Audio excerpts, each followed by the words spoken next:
Today is the start of a 4-part series on the Scream franchise. We've been on the Alien franchise for damn near a month now. And last week we released a podcast surrounding the Batman and Joker live action portrayals. So I thought for October, for spooky season, we can go for the most self-aware horror franchise ever created. You know? Yeah, it really is. Also my favorite. Yeah, and you know, I hear you. It's not my favorite, but it's definitely up there. It's amazing. My favorite, you know, it's hard for me because I can say that, like, as a franchise, I think Scream is more sound overall than an Alien, but Aliens 1 or 2 are better than any Scream film. Do you know what I mean? That's me. You know what I mean? So I don't want to hear it in the comments. It's just the truth from my side, all right? It's my truth, all right? That's it. I mean, that's all it is at the end of the day. We all have our own truths. Except our truths are, like, actually fact. Remember that. Every opinion stated on the podcast is 100% objectively true, no matter what. And if you disagree, you're wrong. Damn straight. The sky is purple. Remember that. Yep. All right. They're going to go outside. What the fuck? That's what... Yeah, you just walk outside. It's just a blood moon. Like, what the fuck? Hold on. You fucking hear werewolves screaming. Oh, shit. Yeah. They were right. We will have 4 podcasts surrounding the Scream franchise. The podcast episodes that happen after this are still to remain a mystery until their release date. But for the first one, we shall start with the films themselves. So with that being said, ladies and gentlemen, I need you all to sit back, grab your snacks, and relax because we have a lot of content to break down. But before we get into each individual movie, let's talk about the franchise as a whole. Scream is my favorite horror movie ever made, period. Well done. I think it is. So really what it is I love slasher movies. It's simple, but I just love, you know, masked killers chasing down victims. I mean, the first franchise that really got me into horror was Friday the 13th. And so Scream is like the next level of that, where it's not just a slasher, but it's making fun of the horror genre in general while still being a horror movie. It's a parody that takes itself seriously at the same time. I love when a film can combine horror and comedy, because at the end of the day, they're the two most difficult genres to nail down. Yes. When you're making a movie or making any kind of content. It's horror and comedy because they work entirely on audience reactions. You're trying to get a reaction out of people. And for me, I feel like Scream simultaneously has high stakes and some pretty intense moments while still being funny as fuck. You got to think about both genres of film. It's comedy, which is, once again, like you said, completely subjective, and it's horror, once again, completely subjective. And imagine trying to combine the two. That is the hardest thing. And let me tell you something. I told Squito this from the start. Horror and comedy, sometimes it could be the best, sometimes it could be the worst fucking thing I've ever watched. For me, it's always hit or miss. Scream hit it very well. Continue.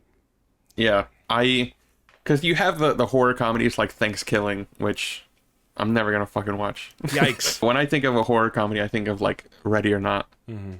Where Ready like, or Not the premise is just so like out there, and they find a way to make it, the characters feel relatable, and that's where like the comedy comes from. It's normal people in a larger than life scenario. And I feel like Scream does a good job of keeping it pretty grounded in terms of just like all the Scream movies, not just the original, but it's pretty grounded in terms of Ghostface is just a guy in a mask with a knife. Yes. That is all the movies. And they can't help but remind you that, like, every time that Ghostface is in a chase sequence, they're throwing beer bottles at him. He takes the worst falls imaginable. Yeah. Bro, that's why the garage door sequence is always going to be, like, living rent-free in my head. The amount of times that guy fell over is crazy. You know, that's 100% Stu. 100%. Yeah, without definitely. A shadow of a doubt, that was Stu. You know. But yeah, no, if you can get horror and comedy right, it's you're flying. And for me, straight. Scream hits the nail right on the fucking head. Agreed. Yeah.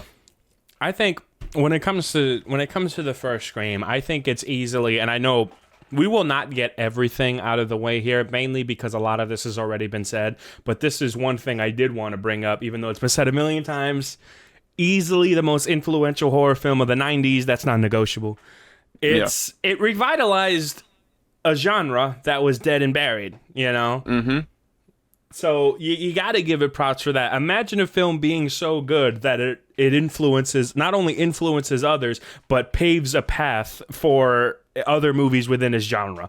It's crazy because studios were not willing to bank on slashers anymore, and they gave them lower and lower and lower budgets because of the constant sequels that people were getting sick of, you know, like a Friday the 13th or a Nightmare on Elm Street, even though New Nightmare was good. That's irrelevant. Yeah. You know? Well, I mean, it's Wes Craven. And Wes Craven, who not only created Nightmare and did Wes Craven's New Nightmare, which was a meta commentary on that franchise, he also made Scream. So he just knows how to do horror. So I think it's just a matter of getting a filmmaker that knows what the fuck they're doing. Yeah, I can tell you something right now that I've seen a lot of horror films, horror sequels, in fact, that they hire directors that are just trying to be safe and are just trying to get by with, you know, offering a decent experience but not taking enough risk. And so when I watch a horror film that's like has passion deeply ingrained with it, I can truly resonate because they take risks, that kind of thing. I feel like a good example of this is Alien Romulus.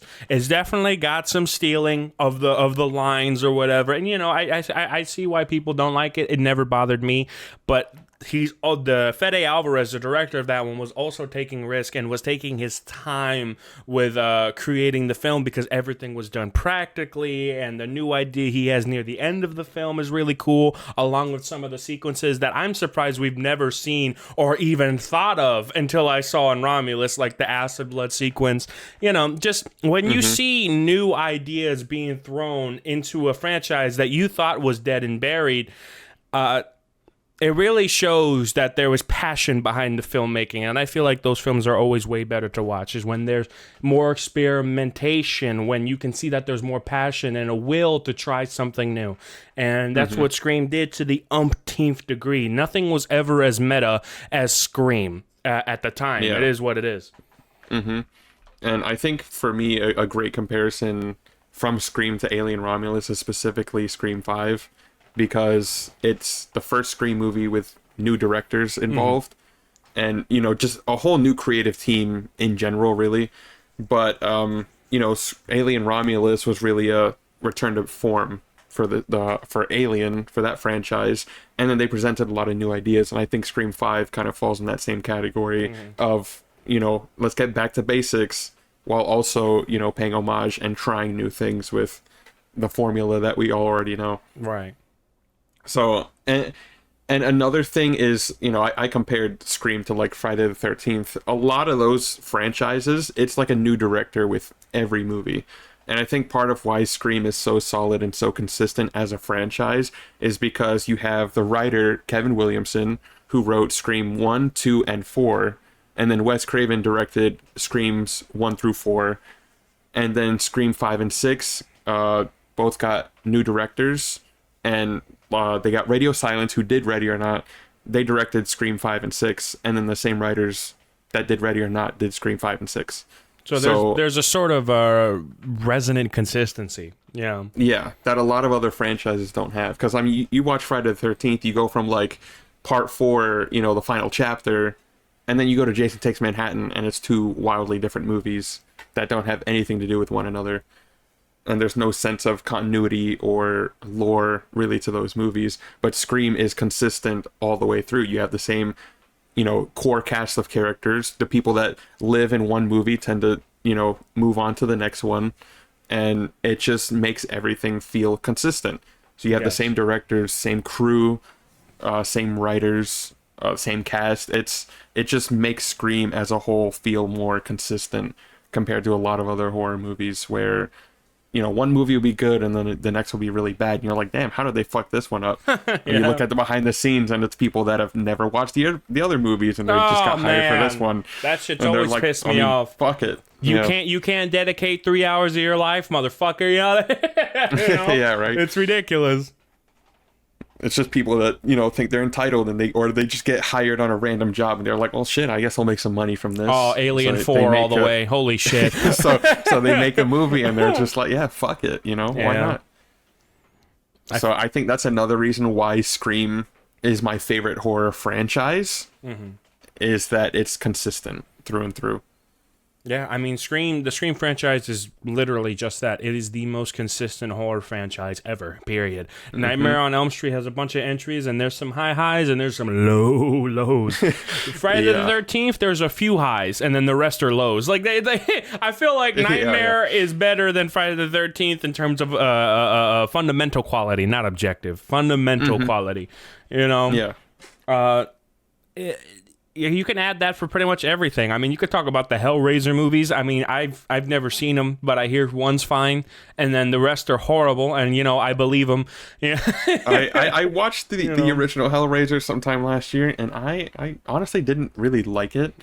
I went into it with no expectations, and I walked out. You know, well, not I say walked out, but like when the movie was over, I was just kind of like, that's it.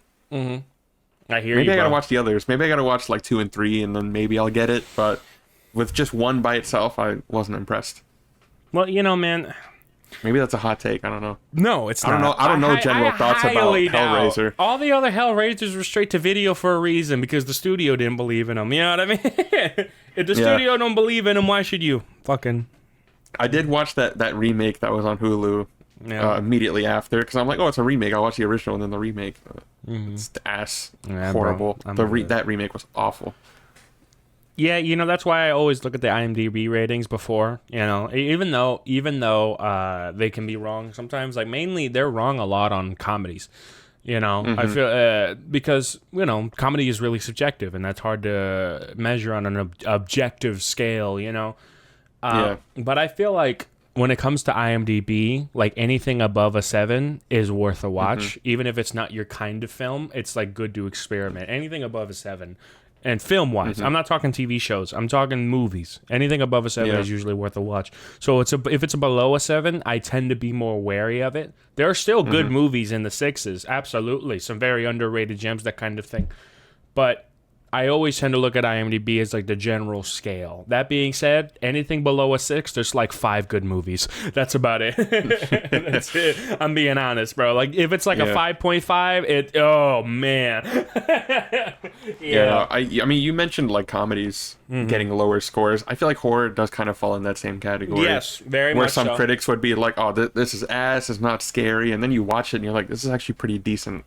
Like, they're being way too hard on this. Right, they are pretty hard on it, but I feel like movies that fall below like the 6.5 scale or whatever on horror, at least on IMDb, they tend to do that because they're a bit simplistic and they don't try a lot new. You know what I mean? There's like, it's a decent experience, but they wanted more. And I hear you. You know what I mean? I feel like that's also, sometimes it's infinitely more annoying to have a film that you see that could have done more but chose not to. You know what I mean? I felt that for watching the Speak No Evil 2024 flick. You know what I mean? It's like, I like it. I really did. But I really wish that third act just had some more gravitas. You know what I'm saying? And it didn't. You know? That's it. But yeah, it is what it is. Anyway, Scream. Yeah, The Scream franchise is absolutely consistent in every single way. And I hear you that it's your favorite franchise. And dude, for me, it's like top 5. But the reason why I prefer Alien is simply because of the qualities of 1, 2, and Romulus. That being said, I will concede this. The Alien franchise is nowhere near as consistent. It is what it is. It's nowhere near as consistent. Because as soon as you get the 3 fucking off a cliff, immediately, you know, and we don't... And I mean, it's also... also just, I mean, we talked about it before, horror is a really subjective thing. Yeah. You know, a lot of people would probably find the idea of Ghostface to be silly. It's like, it's just a dude in a mask, just kick his ass, you know? It's like, what's so difficult about that? But then, you know, you have other people that, you know, maybe they would prefer something like The Conjuring. It's like, oh, I prefer like the more paranormal stuff. Yeah. That, you know, very that entices me more. And it's not really like, I don't want to see a dude running around with a mask. But for me, I like slashers. Slashers for me are just the fun ones, where it's just, okay, the goal is to kill as many people as possible. How creative can we get with this? And then you're just you're off for the ride. Because I'm not watching a Friday the 13th for the story. Yeah. Halloween maybe, because Halloween also does have, you know, returning characters. pretty But consistently. you really want, I think what separates these films a lot is not just the kills or the iconic look of a killer, but it's also the hidden themes throughout. And for sure. Scream channels that so well. Like every single film has that feeling. I mean, hell, Scream 3 was talking about touched on the subject of lead stars having relations with producers in order to get films, and then I looked at the credits and I saw that Harvey Weinstein produced Scream 3. I'm like, oh shit! Yeah, the irony is crazy. They warned us 20 years before, and we were just too stupid. Yeah, Yeah. that's it. It's like, how did they get away with this? Yeah. Because I doubt Harvey even watched it. He was too busy looking at the woman in the front row. You know what I mean? That's a fucking disgusting piece of shit. Jesus Christ.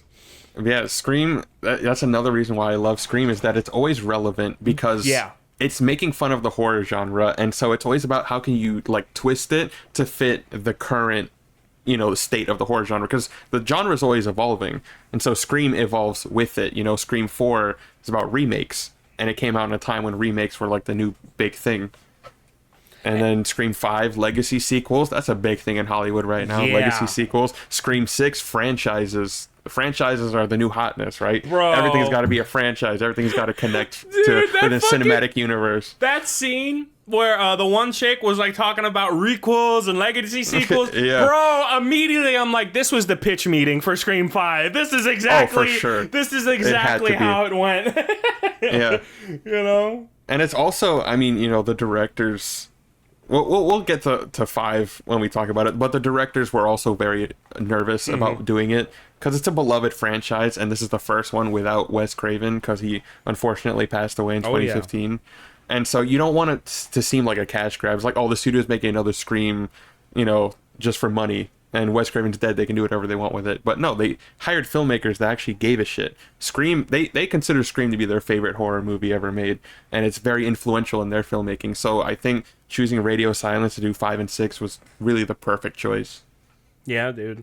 And I think Radio Silence did really well, and I was actually surprised because I watched Ready or Not, and I saw what they were able to do with smaller budgets, and so I, of course, in preparation for this tier list, I finally watched Scream 5 and 6 for the first time, and it had Radio Silence all over it. Like, oh yeah, it really did feel like a Radio Silence movie. So yeah, that's cool. Yeah, 5 especially just feels like Wes Craven and their style like combined, because they took a lot from Wes Craven's Scream movies, as they should. And then even the entire like finale is a memorial for him because they named the character Wes. And so they had like when they were all taking shots for Wes. So it's Scream 5 is just a tribute movie, and then 6 is Radio Silence being like, all right, now this is 100% us. This is what we can bring. And you could tell to the franchise. the tonal shift is crazy. Yeah. Overall, I just want to say that the Scream franchise, once again, is the most consistent franchise in horror history. And it's not perfect. It's not by perfect. any means. That's why I say consistent. It's not perfect, consistent, but it's consistent. I just want to say that now that I finally finished the Scream franchise, I can tell you right now, this is going to be an annual rewatch. It is what it is. It's so good. It's really good. Like, this is, like I said, annual rewatch with the Alien trilogy, 1, 2, and Romulus. That's all it is to me. That's all it is to me, is the Alien trilogy. It is what it is. Yeah. Yeah. Like, I'd probably fast forward through, like, the second act of Scream 3, but that's it. That's it. That's fair. Yeah. Yeah, no, it's not like the Alien rewatch where part of me was like, man, I gotta watch Resurrection and Alien 3. It's like, no, with Scream, as soon as like this idea was brought up, I was like, yeah, fuck yeah, I'll rewatch all these movies. And I watched 3 through 6 like nearly all back to back within the span of like a couple days. You should have seen his eyes light up when I asked. He's like, okay, which franchise do you want to do first? Scream? He's like, gotta Scream? be Scream. Yeah. Squirrel! Yeah. Gotta be Scream. Oh, that's real. But yeah, gotta love the Scream franchise, man. Gotta love it. Yeah. It was I mean... Well, go ahead. We're going to talk about the original 1996. I mean, how better do you start a franchise than with one of the greatest opening kills of all time? Starting with the first Scream film, Scream 1996. I got some words for this one, but I feel like my co-host has the most words, so I'm going to let him go off. How do you feel about the first Scream? What better way to start off the Scream franchise than with one of the greatest opening kills of all time? Scream 1996. Yeah, I mean, first of all, you get Drew Barrymore high profile actress in the 90s. Oh, yeah. Keep that in mind. Put her on the poster, put her in all the marketing, doing talk shows, promoting the hell out of this movie. And then you kill her off 6 minutes in. Isn't it crazy I mean, how, what was it, like 6 weeks before filming, she said, you know what? I don't want to be the main girl. Can I just be this chick in the beginning? Yeah. Like, really? Yeah, that's insane. Yeah. Shout out to Dead Meat for that info. Fucking hell. Yeah. What a way to start a movie, though. Because, like, I remember the first time I watched Scream, you know, I saw Drew Barrymore on the poster, and then the movie starts with her. I'm like, okay, so she's our final girl. Right. And then she dies. Mm-hmm. It's like, what the fuck? So Talk what's about this movie about? Horror. They said it in the franchise. Horror sequels are all about subverting your expectations. And it's not even a horror sequel. It was just the first one. It's just the first one. And it's yeah. like, let's just do the exact opposite of what you think is actually going to happen, which is crazy because you got to think about the killer reveal. Those two were the most obvious, but the fact that there are two killers are what's the most subversive about that, you know? Exactly. And throughout the whole thing, you're thinking either or, either or, either or. You don't think the connection that maybe it's both of them. Oh, Yeah. You know? Like, I really want to show this movie to someone that has never seen it or, like, doesn't know anything about it, and I just want to see their reaction from start to finish. Because, like, this entire time, you're like, oh, it's Billy. And then you get to that scene where Ghostface comes into the room, stabs the shit out of Billy, and it's like, okay, what the fuck? Like, if it's not Billy, who is it? So you can make the connections like, okay, maybe it's Stu, right? And so Stu's coming around, it's like, oh, he's scary, right? And then at the end, it's like, oh, so he's still alive. Oh, okay. And then they go... they fucking play with your emotions so much in the final act, it's ridiculous, you know? Yeah. Oh, I remember man. one scene that really fucked me up was when Randy and Stu were on the front lawn and they're blaming each other. They're like, it's him. It's definitely him. I saw him, you know, like, I'm like, dude, what the fuck Don't is listen happening to him, Sid. right now? And then Sid's got the gun and is like, fuck you both, and slams the door. Oh, Yeah. man, that is the A best, wise like, decision. one-liner. That is the best one-line. Fuck you both. Yeah. That's it. Don't trust anyone in that scenario, bro. Cinema. Yeah. But yeah, no, Scream is just, it's so fucking good. Because it's not just your average slasher movie, it's a whodunit movie. Oh, yeah. And they started off with the opening scene, and the opening scene just tells you everything you need to know about it. So it's Drew Barrymore, Casey Becker talking to Ghostface on the phone, and they start talking about scary movies. And you mentioned this when we talked about the franchise as a whole. Movies before this one have not been that meta. And so immediately in the opening scene when they're name dropping like Nightmare on Elm Street and Friday the 13th, and you're just like, okay, so these are characters that are aware of horror movies and the tropes that come with that genre. So obviously they're going to be smarter. Sometimes. Yeah, absolutely. Sometimes, right? They're aware of the tropes, and sometimes they're like forced to deal with it anyway. Like, wasn't there a thing where Sydney's like, "Oh my God, they got to run upstairs. It's insulting." Yeah. And then she runs upstairs, and I think it was the third one, right? Yeah. Ridiculous. It's in the first one and the third one, because the third one's recreating the scene from the first one. Well, there you go. Yeah, so sometimes they're forced to do it. One thing I did want to point out is there was something else meta in Wes Craven's New Nightmare. So it was Wes Craven again, and it was meta, but it was meta within its own universe. It wasn't calling out all this other stuff, you know? So Exactly, Scream is definitely one of a kind with how meta it was. Mm-hmm. Yeah, because it's talking about the genre as a whole. And it didn't have the baggage. It didn't have the baggage of an entire franchise that was hit or miss after the third entry. You know? Oh, yeah, for sure. know? Because I bet going into Wes Craven's New Nightmare, you're expecting a run-of-the-mill Nightmare on Elm Street movie. Yeah. But then you get the actress from the original, and then you get Robert Englund in there, but they're playing themselves. And you're like, what the fuck is happening? The audiences are like universally known for, they expect one thing, and if they don't get it, your movie is trash. Yeah. You know? I feel like that's why New Nightmare has flown under the radar for so Yeah, long. I'm very glad I've much so. heard about it because of Dead Meat. Like, I'm glad he talked about it, because I had no clue that movie existed. I thought the franchise ended with Freddy's Dead. Dead Meat is the best like horror YouTube channel ever, period, like hands down, because it's not just the kill counts, it's the fucking behind the scenes, just the passion behind every video. I may not watch every single one, but man, they have gotten to me into so much horror, it's ridiculous. Like, I would have never watched the Friday the 13th movies, at least I don't know for how long, until I saw their kill counts. I was like there since day one. I was there, like, their Friday the 13th videos were being recommended to me, you know? way back when, and Yeah. I was watching everything. And then when they made those kill counts, I watched all the Friday movies. When they made the Nightmare, I watched all the Nightmare movies. You know, it's just their videos were great, and they got me to watch all this other stuff. And you know, they're consistent as hell, and I'm glad that they're so successful and that they got a cameo in Scream 5. Fuck yeah, you know. So just big shout out to Dead Meat. I love those guys over there. James A. Janice, Chelsea, Rebecca. Nothing but love on this podcast. That's the truth. Zoran, can't forget Zoran. My bad. Can't forget Zoran. That's our boy. That's our boy with the. He used to have the heavyweight belt for kill counts, but then he lost. You know what I mean? What did he lose it to? I don't know what it was. What movie was it? It was an SFM film on it was like a TF2. It was Team Fortress 2, like SFM film, and it was like 800,000 bodies in one scene. Christ. Yeah, it was 800,000 bodies, and the number was given like 15 minutes beforehand. So we have a quantifiable number and still surrounding it, so it was able to be put into the kill count. But yeah, James A. Janice has the belt now. Oh my god! What the fuck?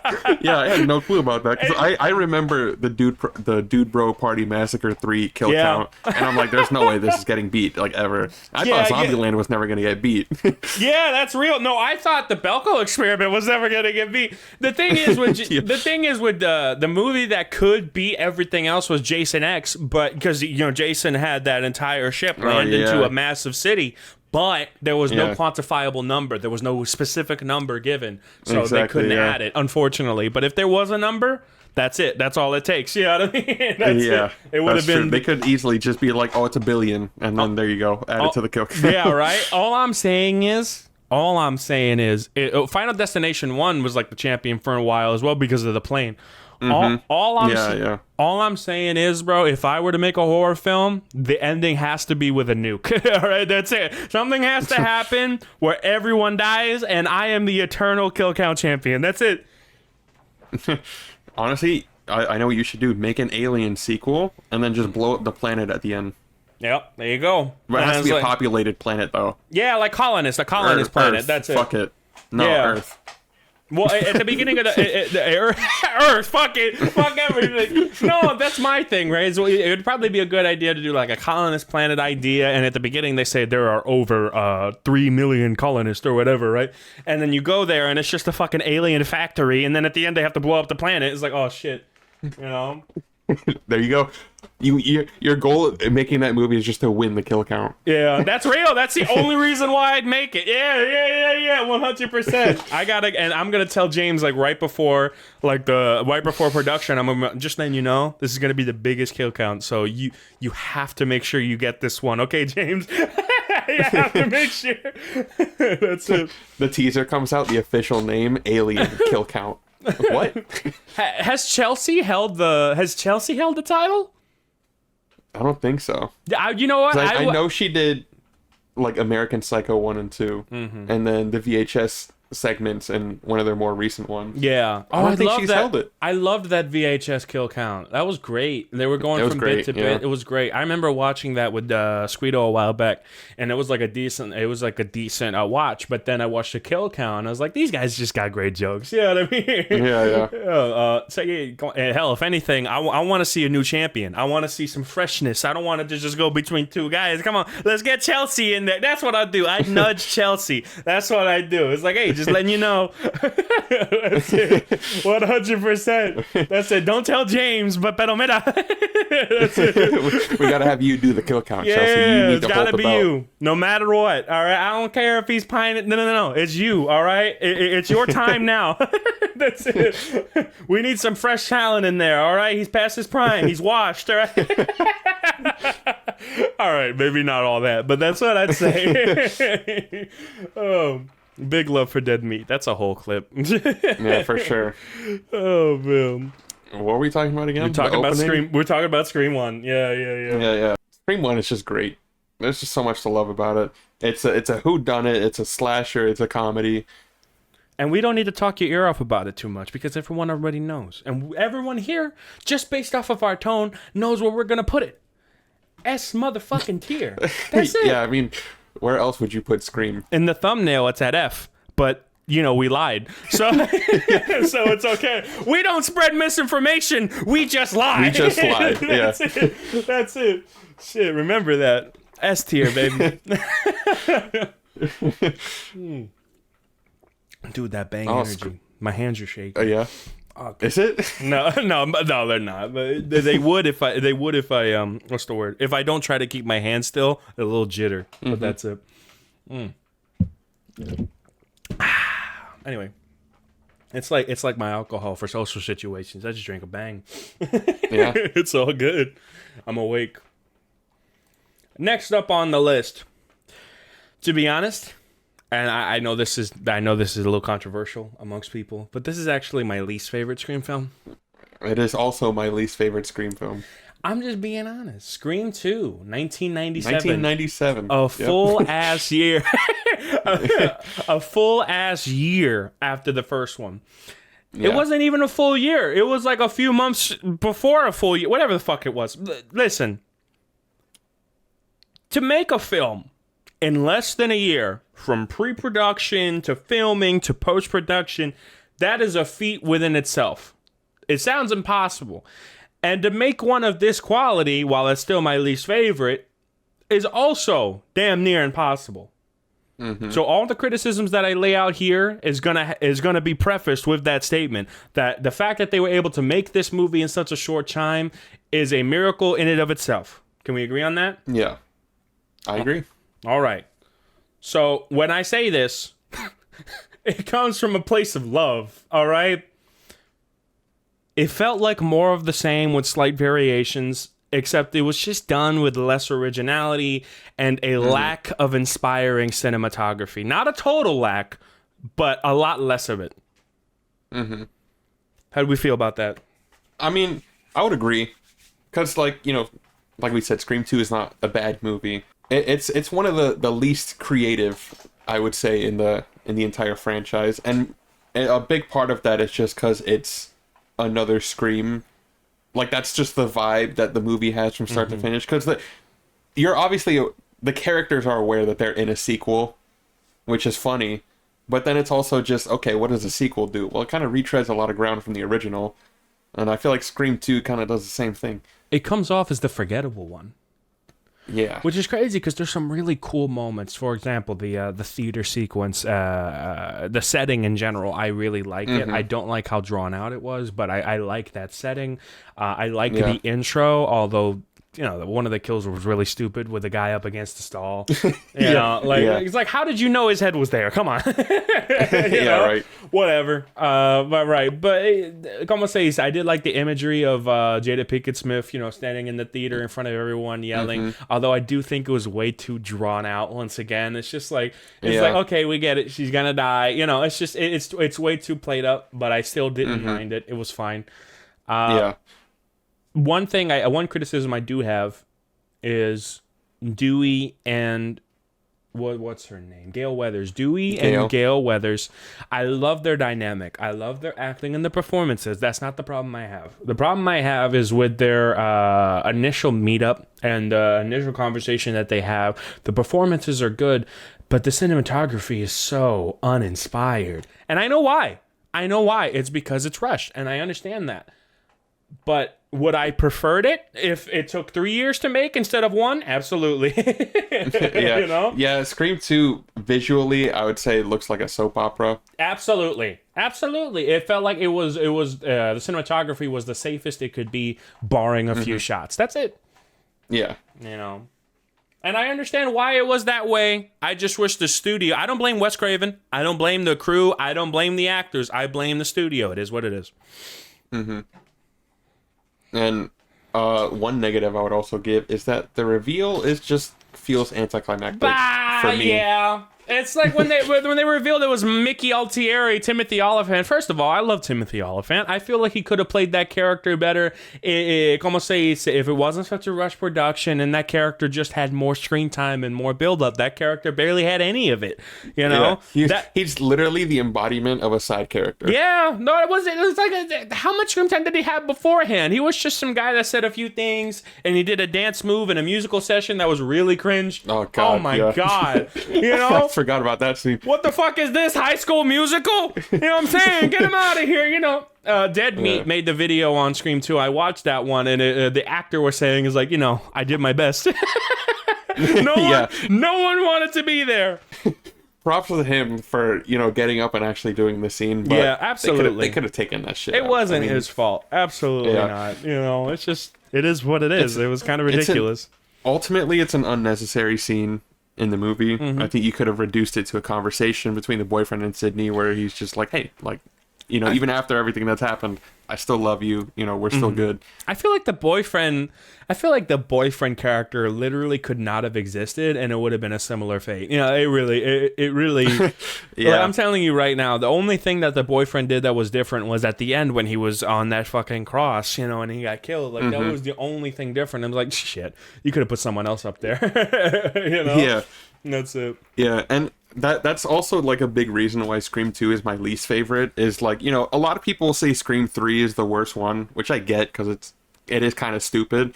But the side characters, so you have your core characters, right? In Scream 2, you have Randy, Sydney, Gale, and Dewey. It's just everyone else outside of that four is not interesting.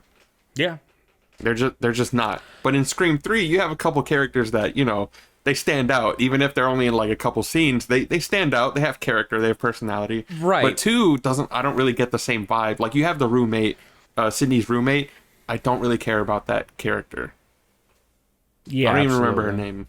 I don't remember her either. No, I don't think anyone does. And one thing I will add is, yeah, I do agree with you that the side characters in Scream 3 are better, but there's also like one that I absolutely hated, and that was the detective.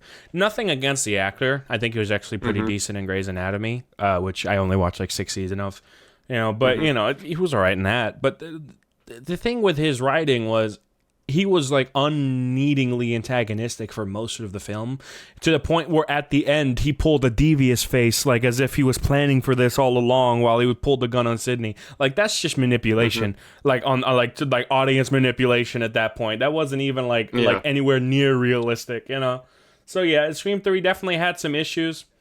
Scream 2 did that better, where it's just like, okay, it could be the boyfriend. Right. And then it's not. And you're like, oh, okay. Like, it makes sense for him to be for the boyfriend to be the killer, but it also makes sense for him not to be, because, like, why would he? But Scream 3 just had, like, more memorable, in general, side characters, while Scream 2 just had characters that you can't even remember. You know? Yeah. I don't really care for these characters. Like, the boyfriend, I'll never remember the name. I don't really care. And that's not the actor's fault. It just is what it is. That's the writing. I don't really care about his side character. I don't care about Sydney's roommate, like you mentioned, and I don't really care about Timmy Oliphant's character. Although he did have Mickey. I just remembered his name. Mickey Altieri. And I like Timothy Olyphant, and I like how he's out there every now and again, like the way he was dancing in that musical scene. You know, like I like the fact that he's out there, but I hate the dude bro, like how Dead Meat brings it up, the dude bro dynamic where they were talking in that one classroom where they were just talking about films. It's like you know, it's just like it's way too film student, you know what I mean? It's way too it's pretentious in a way, you know what I mean? It's just like, oh man, please give me something worth talking about here, you know? That's it.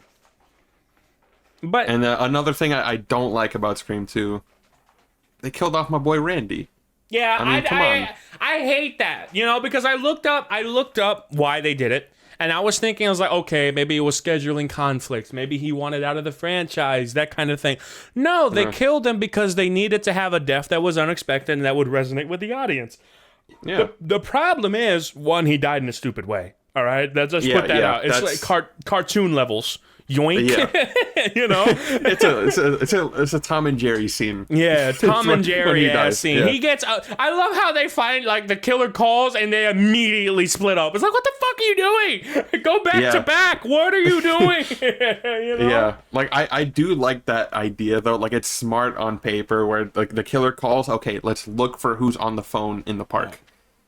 But then Randy walks away by himself. Like, I would have you were out in the open with people around you, dude. I would have stayed there. Why would you walk off? You know what? It would have been nice if Dewey and Gale Weathers were like walking in his direction. He got the phone call. He clocked those two and he like gave him a look while he was on the phone. So the killer doesn't know that Dewey and Gale are even there. you know? Yeah. And then Dewey and Gale look around. Like, it's just little things that would have made that scene stronger. But no, it was made so ridiculously obvious, you know, that they split up and were looking for the killers that you never really felt like they were ever going to find them or they ever had the upper hand, you know? It was soap opera level.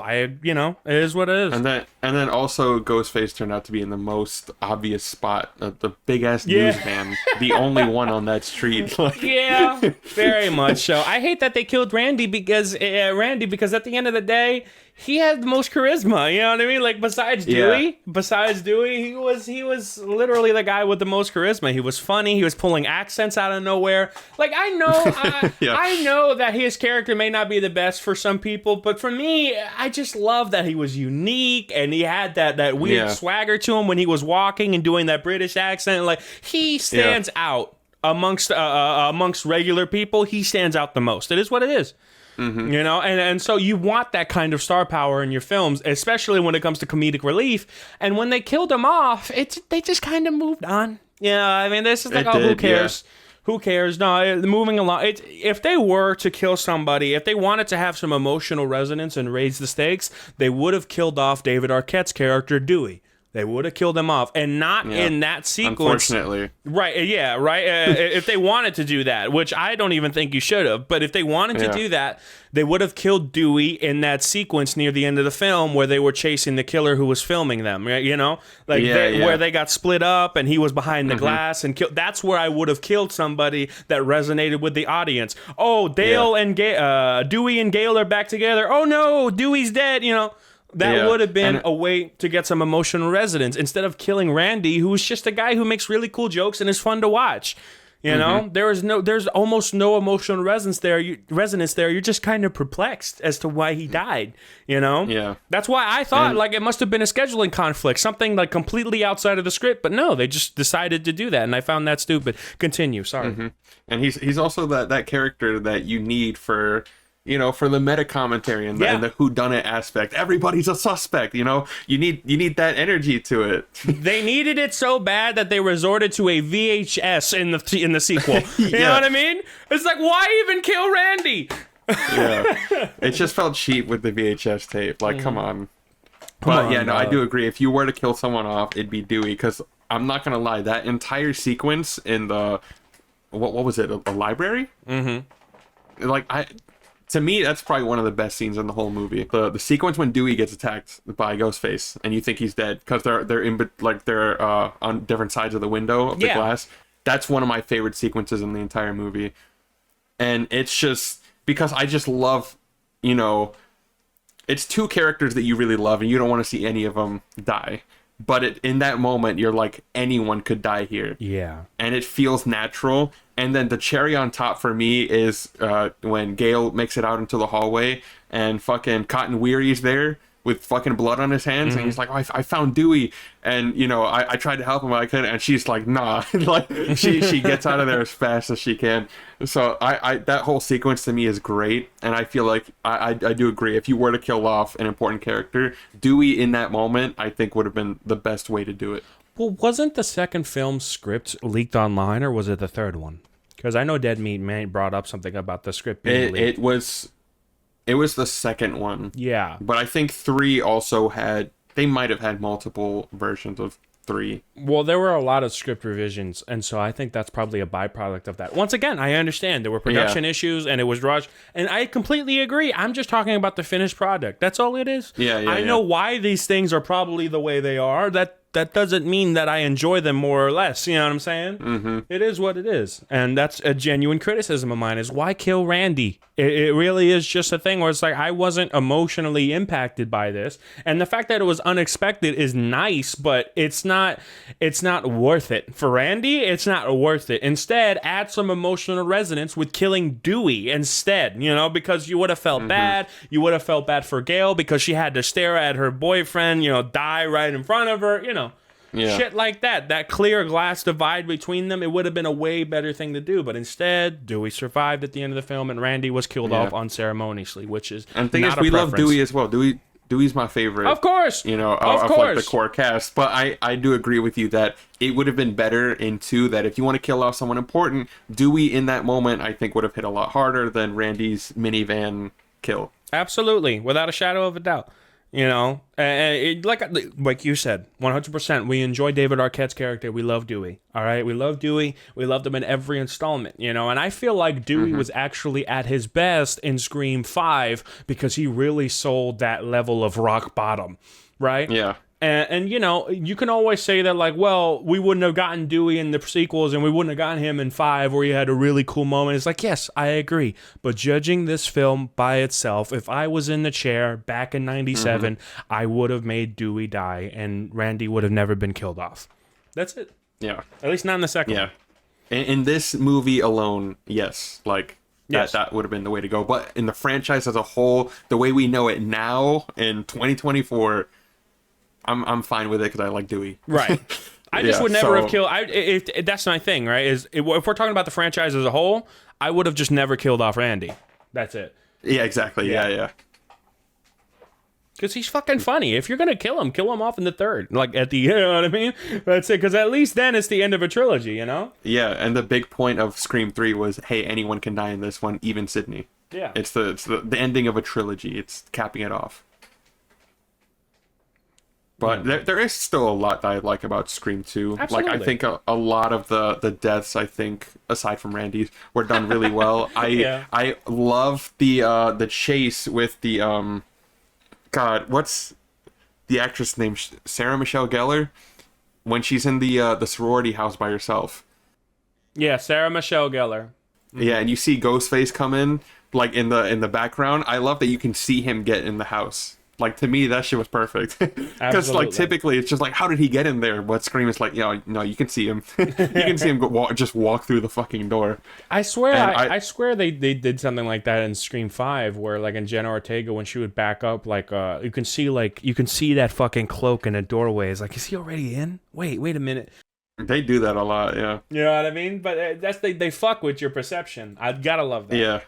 I think Scream 2 probably does it the best because I just love that you can clearly just see him walk through the door when she has her back turned. He's just a guy. He's not doing anything crazy. He's just just opened the door, walked in, closed it. Absolutely, they added that level of panic. You know. Yeah. When he slipped in, I'm like, oh, she's fucked. Yeah. Yeah, exactly. Yeah. Bro was being all sneaky and shit. Yeah. You couldn't even hear it. You just heard a little. Didn't you hear like a little musical flourish, like a little whatever the fuck? Perfect. Yeah. Because it's while she's on the phone with Ghostface, so he's also on the phone while this is happening. That's crazy. So I just like it. I just like that level of detail where it's like, yeah, he's a guy. Like, he still needs to find a way into the house. Bro's cutting a promo while he's infiltrating. That's crazy. Yeah. It's not like Scream 1 when Sydney's on the phone with Ghostface and she walks out like to her front porch to see if anyone's there. And then when she closes the door, Ghostface pops out of the closet. And 2, it's kind of similar, except now you actually see Ghostface going into the house. You know, Scream 2 for me, what's the word? Let's talk about more positives. I like casting Timothy Olyphant. Even though he wasn't utilized very well, just casting him is like smart choice. Timothy Olyphant is great. I just really wish they gave him more screen time. Give him more screen time. Make him fucking give him the amount of time that you gave Stu, and all of a sudden he's way better. You know what I mean? Yeah, I really think once they reveal him as Ghostface, that's when he brings it, and you're like, damn, why wasn't he in the movie more? That's what I'm saying, bro. Yeah. It's like, why is he window dressing? You know, it's Timothy Olyphant. I mean, I know at the time it's 97, he's not as big, but like you can just tell that talent, the looks, the charisma he had. Timothy Olyphant can play a psycho very well. It is what it is. Yeah. He plays a psycho to the core. He played it good in The Crazies. He was good in Santa Clarita Diet. He just has that uneasiness in him whenever he speaks. You don't know when he's going to snap, and it's great. Mm-hmm. Oh, and the way he even tricked Sydney by, saying, oh, yeah, your boyfriend's involved in everything, too, when he wasn't. Mm-hmm. And it just made her, like, not want to untie him from, like, that set decoration they had him on. Shit, I believe it. That's a really good, it's a good, small thing. And then he just shoots the boyfriend. Mm-hmm. Neve Campbell was acting her ass off in this movie. Yeah, Neve Campbell was really good in this one. She's good. 1 through 4, she's great. 5, I feel like she was a bit flat, but she's great overall. You know what I mean? Yeah. That's it. Yeah, I love her as a final girl. She really brought it. I know we're trying to go into more positives. I don't like the Mrs. Loomis reveal still. Oh no! Don't even get me started. It's like, well, my plot isn't anywhere near as complicated. I just want good old fashioned revenge. I'm like, fair, but you're boring. Yeah, Yeah. It's like that's a good line though. My motivation's not as 90s as his. Yeah, that is literally like the one good thing she's got. And bro, why they gotta shoot Gail Weathers in the stomach again, bro? Like what the fuck? It's so stupid. She gets shot every time, bro. No. We'll get to that as the movies continue. We'll continue to address their similar wounds. It's ridiculous. Yeah. But no, Scream 2 for me, like I said, my least favorite, but still an enjoyable film. And I've said this in the beginning of the podcast. Scream is the most consistent horror franchise of all time. It really is just consistent. There's not a single bad film. Yeah, and a lot of the good stuff in Scream 2 is just because it's consistent in its tone and its presentation from Scream 1. It's just not as good. Right. It's definitely more forgettable because it doesn't it isn't more unique. It's like the least unique film out of the entire franchise. Yeah, for sure. And and once again, I'm aware it's because it was only in a year, production of a year. Absolutely, but it's the truth. It is what it is. That's the finished product we got. So yeah, it is what it is. Oh, I love the sequence of when Ghostface crashes the car and they have to go around him, like to get out of it. That's a great tense moment. Yeah. And they gotta climb over. Yeah. So my thing though was, wasn't there like a police officer that was dead and he went through the windshield, right?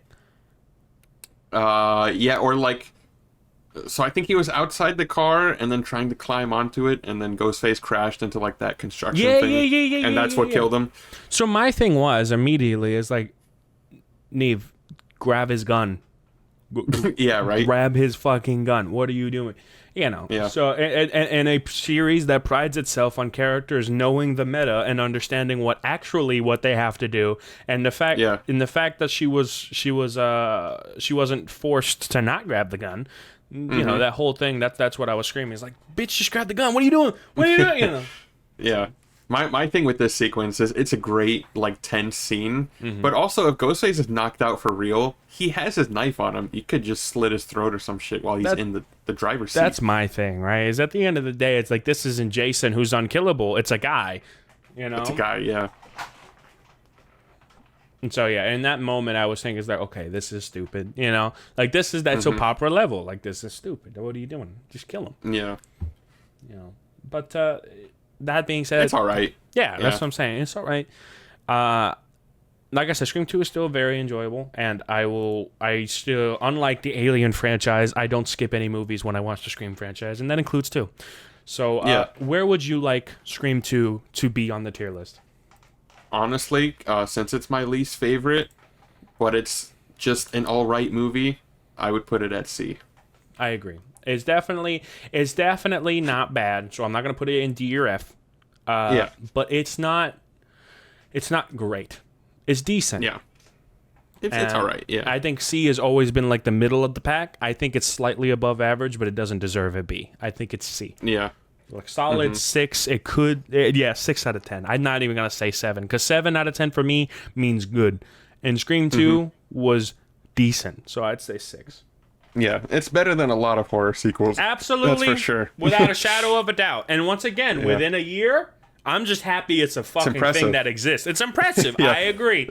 So there you go. Within a year, production-wise, they were able to pull off some cool things. And while there are some decisions that are baffling for me, overall, still a movie that is it's worth the existence. It's worth existing. Yeah.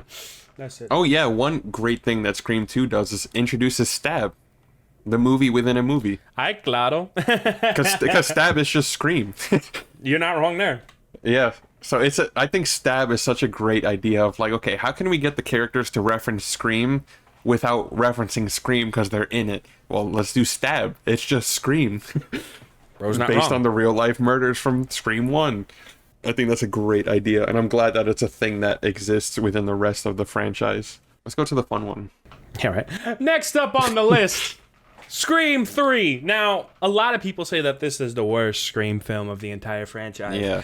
I disagree. I disagree, but I get it. Absolutely. I really get it. Go ahead. I'll let you break this one down. Okay, so Scream 3, I dub it as the fun one because Yes. it's the one that takes itself the least seriously, and it's also the one with probably the dumbest logic. I mean, the most Yeah. obvious thing is Ghostface has a voice changer in this one that can mimic anybody's voice. Yeah. I mean, come on. Come on. That Like, shit right pissed- from the opening scene, you're like, really? That shit pissed Really? me off, bro. Oh my god. Like, really? We're doing this? It is literally like the best version of the voice too. Like there's no double speak. Like if he speaks into the voice changer, you can't hear his voice like at all.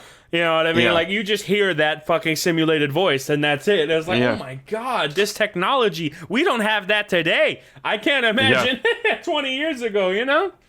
It's like, bro, he sounds just like Sabretooth in this scene. Yeah. That shit is crazy. Oh my god, dude! I always call him Creed. It's Lee Schreiber, you know. Or Ray Donovan. I always Yeah. call him Ray Donovan. It's Yeah. it's Lee Schreiber. I know that, you know, but I might just be calling him Creed for the rest of this movie. X-Men Origins Yeah. Wolverine. People always talk shit about that movie. Oh, it's this, that. So I like it. I like it. All right, my fight childhood. me. Yeah. It is my childhood. I don't care. So I'm gonna call him Creed for the rest of this movie. That man has Yeah. some good energy. All right. Come on, say anyway. Yeah, so he is introduced in Scream 2, but he comes back in Scream 3 to be the opening kill, which is kind of disappointing because I love that. I love Leif Schreiber. I love Victor Creed.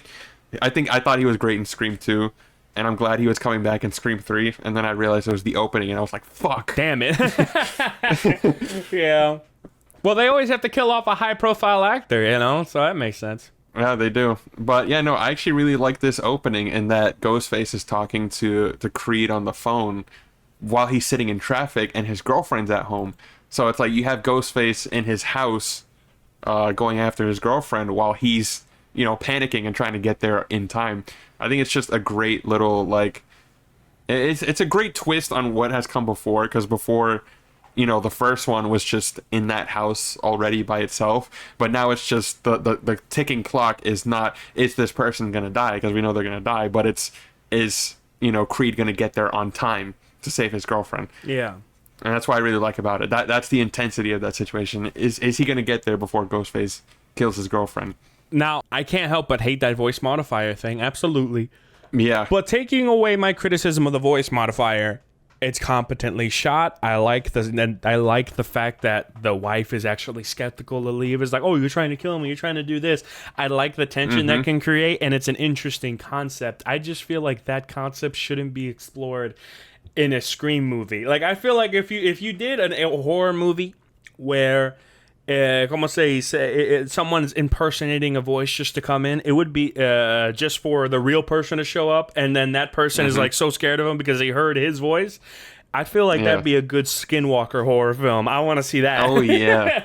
Absolutely. That's exactly where I'd be like, okay, that belongs here. You know, not with a weird MacGuffin voice changer. That's not a genuine way to do it. Go ahead. And the fact that it doesn't even play a prominent role in the plot is like, come on. Yeah. Like it's just a thing that Ghostface has. It doesn't. Besides that, it doesn't play any bigger role. The only time where it did was, I disagree. It actually had a lot of moments where characters would get a call. It's like, oh, it sounded like this guy's voice, so I did it. Right? He was able to fall like undercover. For example, when he impersonated Sydney to get Dewey and Gale to that house. Yeah. You know. Yeah. So it is an important part of the plot, which is also why I don't like it, because this just feels lazy. You know. Mm-hmm. Instead, it should have been Ghostface calling them and being like, "I'm gonna fucking gut Sydney if you don't get over here," you know. And exactly. then, Yeah. Like and then that would still work. You know. But they don't do that. Instead, they lean on this voice changer that is a cool dynamic, but it's just ridiculously stupid, because the Scream franchise is meant to be somewhat grounded in reality, and that voice changer just isn't. It's a little too much. Yeah. It stretches it too much. Absolutely, especially when you can just find a different, more compelling way to do it. You know, Yeah. So, you know, the voice changer's one big negative. Did you have anything else on the voice changer? Well, not on the voice channel changer. No, it's just it mainly is the fact that it played such a deep part in the plot, when it could have Yeah. been done in different ways. That on the voice changer, yes, I have other criticisms, but that's all I have for the Yeah. voice changer. The other, I mean, major criticism that I think we all have is Ghostface, the reveal. Absolutely. Who the fuck remembers Roman Yeah, Roman Bridger, director? It's just some fucking director that was in the film for like 2 minutes, and then like, Yeah. oh, he's actually dead, and then he comes back. He's like, okay, but I don't really care for this guy that much, you know. I Yeah. wish Scream 3 pulled the trigger on like a character that we actually cared about, like one of the main characters. Like hell, I would have. Dude, imagine Gale Weathers being the killer. Fuck. Wait a minute. Dude. Yo, you know what I mean? Yeah. Let it happen. You know what I mean? There was no balls in that decision. Oh, a long last brother is like, well, you can pull that out of your ass anywhere. You know what I mean? Like, Yeah, and that's exactly what they did. You They know? pulled that shit out of their ass. You know, Yeah, I'm and- Sydney's brother. What? And like I understand that, like, you want to keep these characters on for more sequels, but at the time it was the end of a trilogy. Go big or go Yeah. home, and they did not Yeah, go big. this was it. Yeah, this was it. At the time, they were like, okay, Scream 3 is the last one. We don't have any intentions of doing another. Right. And then this is what they came up with. And so, like, to cap off a trilogy, it's also like, really? Yeah. So, I mean, yeah, Gale Weathers. If Gale Weathers wasn't doomed to repeat the same to repeat the same plot point over and over and over again, then I wouldn't have advocated for her being the Ghostface killer. But she did. So Yeah. So yeah, I'd say fuck it. Let's just go all in with Gale Weathers actually being the killer and betraying Dewey. Fuck it. Why not? Mm-hmm. You know, I do like the ending where they get married. I like it. It's pleasant. Absolutely. It's like we don't know everything. We could be wrong. That kind of thing. Like I like that dynamic Yeah. and I like those lines, but. Would I have preferred that scene to an actually interesting Ghostface reveal? No. It is what it is, you know? It is what it is. Yeah. But yeah, no, Roman Bridger he's the most forgettable Ghostface. But in the words of Kirby in Scream 6, he's the only solo Ghostface. Kudos to him for ambition. Yeah.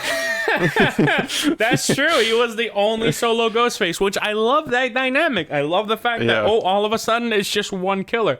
I like that. Yeah. Once again, I just don't find his character remotely interesting because it's irrelevant. It's just some fucking guy, you know? Yeah.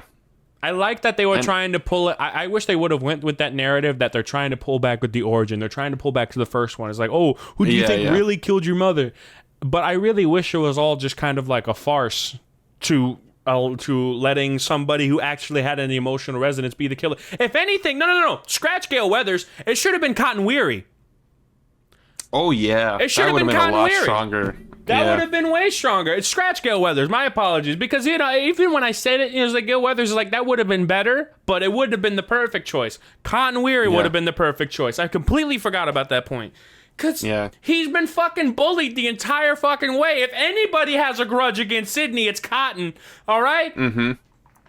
Yeah, and then, he got famous after the events of Scream 2 because Sydney was like, oh, he saved my life and all that. But even in Scream 3, they mentioned that his fame was declining. Yeah, he would have benefited off of another stab entry. Yeah, another stab entry and framing Sydney as Ghostface like Roman tried to do. Yeah. It just would have worked. And then it turns out, like, a Cotton Weary, like, he comes out at the end, it's like, oh, I faked my death so I could come back and deal with Sydney the right, whatever, fuck, he would twist it, right? Yeah. Because the victors always write history. That would have been a thing. Yeah, absolutely. Cotton Weary should have been the killer. It is what it is. Plus, Lee Schreiber, I would have loved to see him pull off. Just more of him. Yeah. Dude, give him 10, 15 minutes of dialogue. Whatever the fuck you can come up with, he will kill it. Remember, X-Men Origins Wolverine, he was never the bad thing in the film, all right? He is a great, like, bloodthirsty psycho. He can play that character to a T. So give him that. Yeah. But once again, they didn't have the balls. They didn't have the ball. I'm just being honest. It would have been better if it was Cotton Weary. Fuck you, he didn't die at the end. He's the killer. That would have been cool. I'm just saying. Yeah. The thing that I love the most about Scream 3, though, is that of the first three, it's definitely the most meta. Yes. Because they're filming Stab 3, Return to Woodsboro, and that, I guess this is an original sequel. Because it's not based on what happened in Scream 2. You would assume Stab 2 is that movie. Right. And so they're just it feels like they're just remaking the first Stab again, which I think is really funny. because they have like Dewey, Sidney, and Gale, and like they're in all the movies. The studio's out of ideas. Yeah, but then you go to the set that they have in the movie, and there's Stu's house. And it's like, okay, so what the fuck is Stu gonna do in Stab 3? Mm-hmm. And then they also have Sidney's old house. So it's like, are they just remaking the first movie again? And the scripts are constantly changing, which is a reflection of Scream 2's production. Exactly, yeah. And so it's just a lot of really great things, to the point where, it's a dumb kill.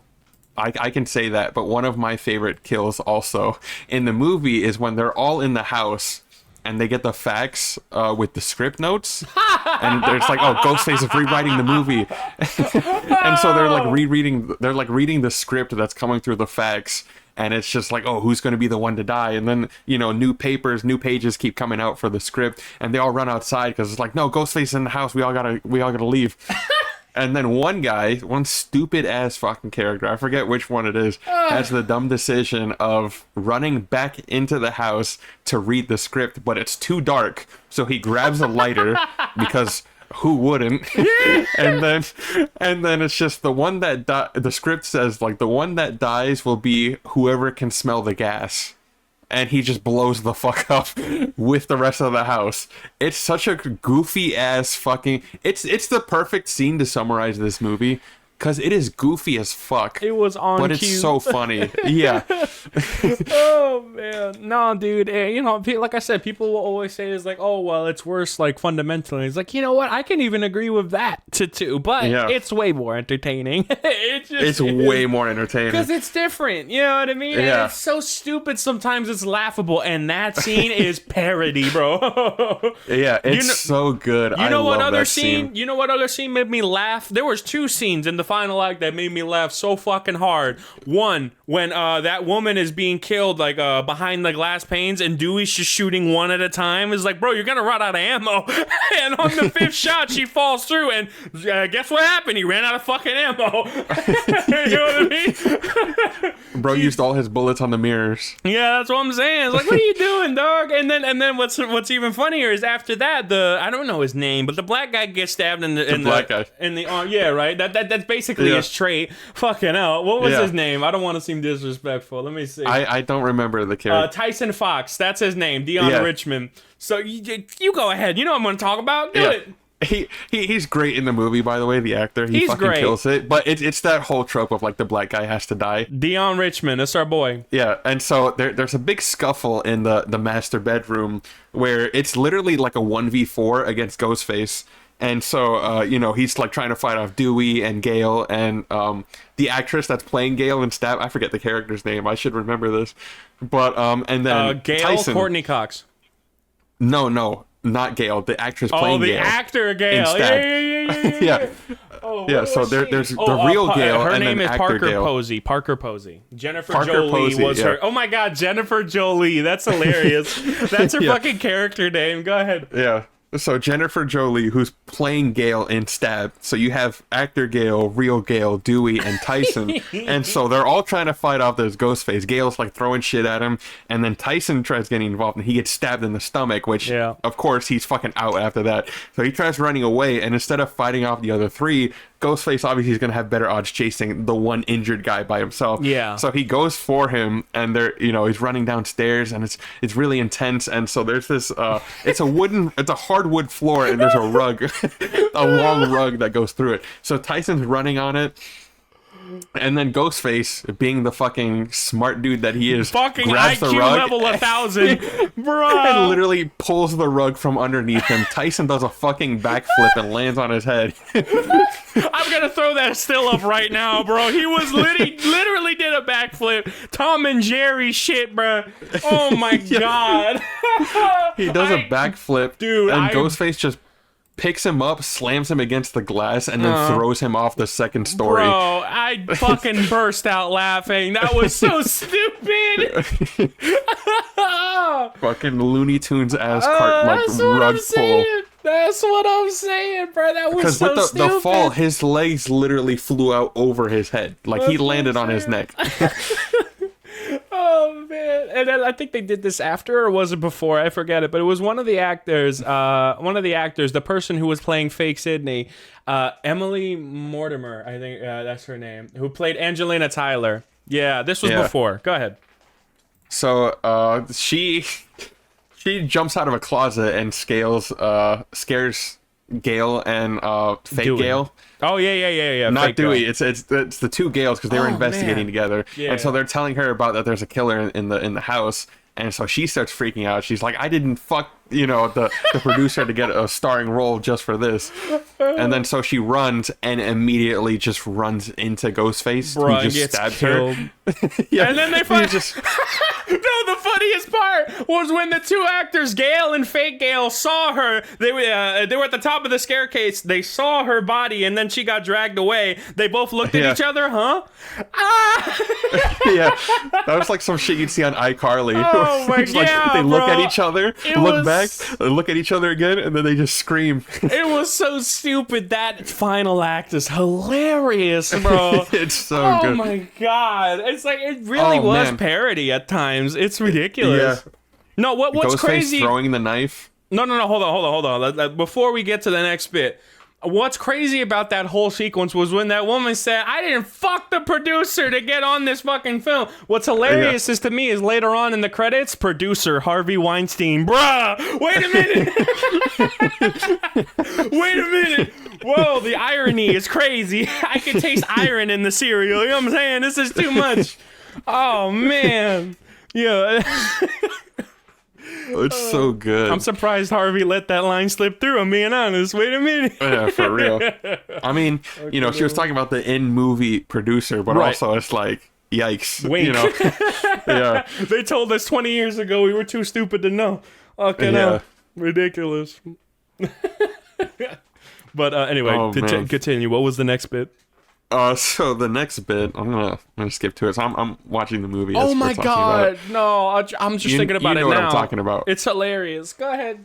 Yeah. So it's Dewey and Gale. They're together now. All the side characters have died, and so Ghostface captures Gale, and so it's a 2v1 again, basically against Ghostface, and so Ghostface is trying to kill Gale, and they're at the bottom of stairs because they fell down it. Yeah. And so, Dewey comes in with his gun, and, he's trying to get a shot off on Ghostface, but obviously he used up all his fucking ammo on the mirrors. And so, while Dewey's at the top of the stairs, Ghostface just throws his knife at Dewey, but instead of stabbing him, he gets hit with the butt of it. Bro. And it just knocks Dewey out.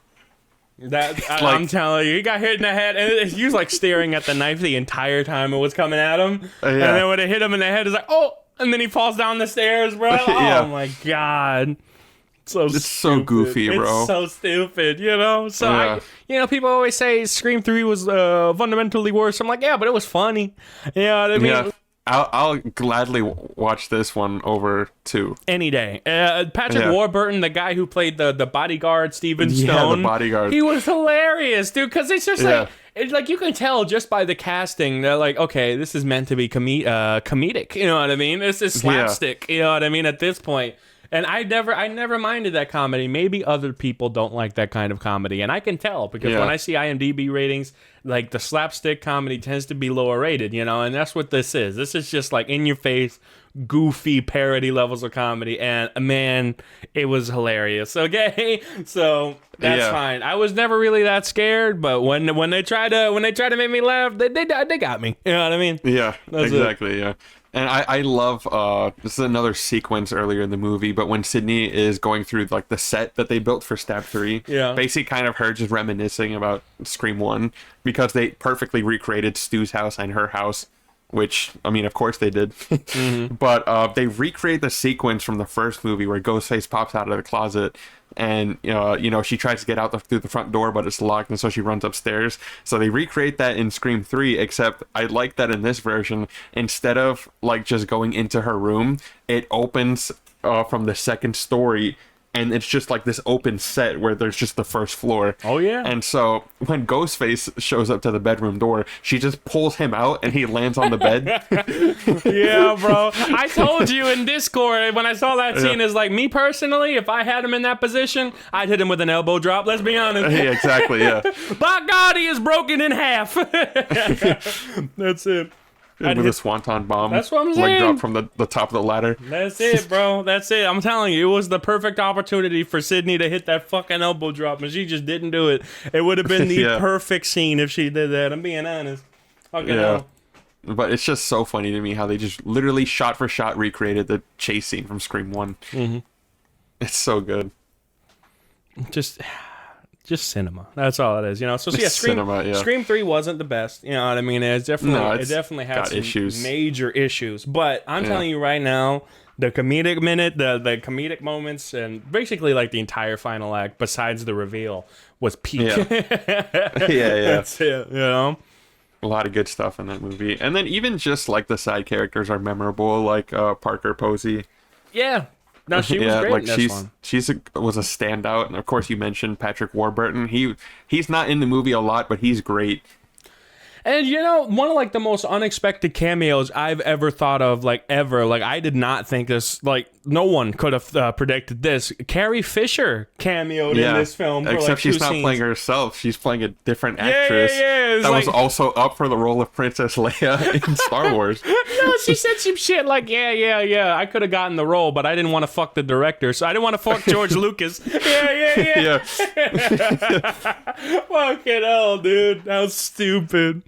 Yeah, it's a Jesus. great moment though. Just that's what I'm saying, man. They had some great comedy here, and while there was a lot of misses, some of the hits were just so like much better than the hits in Scream 2 that it's just more memorable and more entertaining. It is what it is. Yeah, for sure. The misses are really just when the movie tries to take itself seriously and very you much know so. Unveil that backstory of Sydney's mom and all that. Cheesy, That's where it's the bro. weakest. That's what I'm saying. It should have just been a thing where like it's a pursuit of glory, and it should have been Con Weary as the killer. I feel like that would have been a way better, more compelling narrative that already uses established characters, you know? Yeah, and then even in Scream 2, because he's one of like the suspicious ones in 2, where it's just like, oh yeah, it's you know, Cotton Weird's definitely it, and then he's not Ghostface. Save that for 3. Absolutely. You always treated me as a killer, and now I finally assumed the role, you know? Exactly, That's it. yeah. It would have been a great build up to like, okay, well now he actually is a killer. He didn't kill your mother or anything, but you know, you treat somebody a certain way long enough, then they will eventually become that thing, at least to you. Yeah. You know. And I get like with Scream 3 wanting it to feel significant because it's capping off a trilogy, so you go into like the whole backstory thing. But I think at the end of the day, what would have made the movie a lot stronger is if you just did another Scream.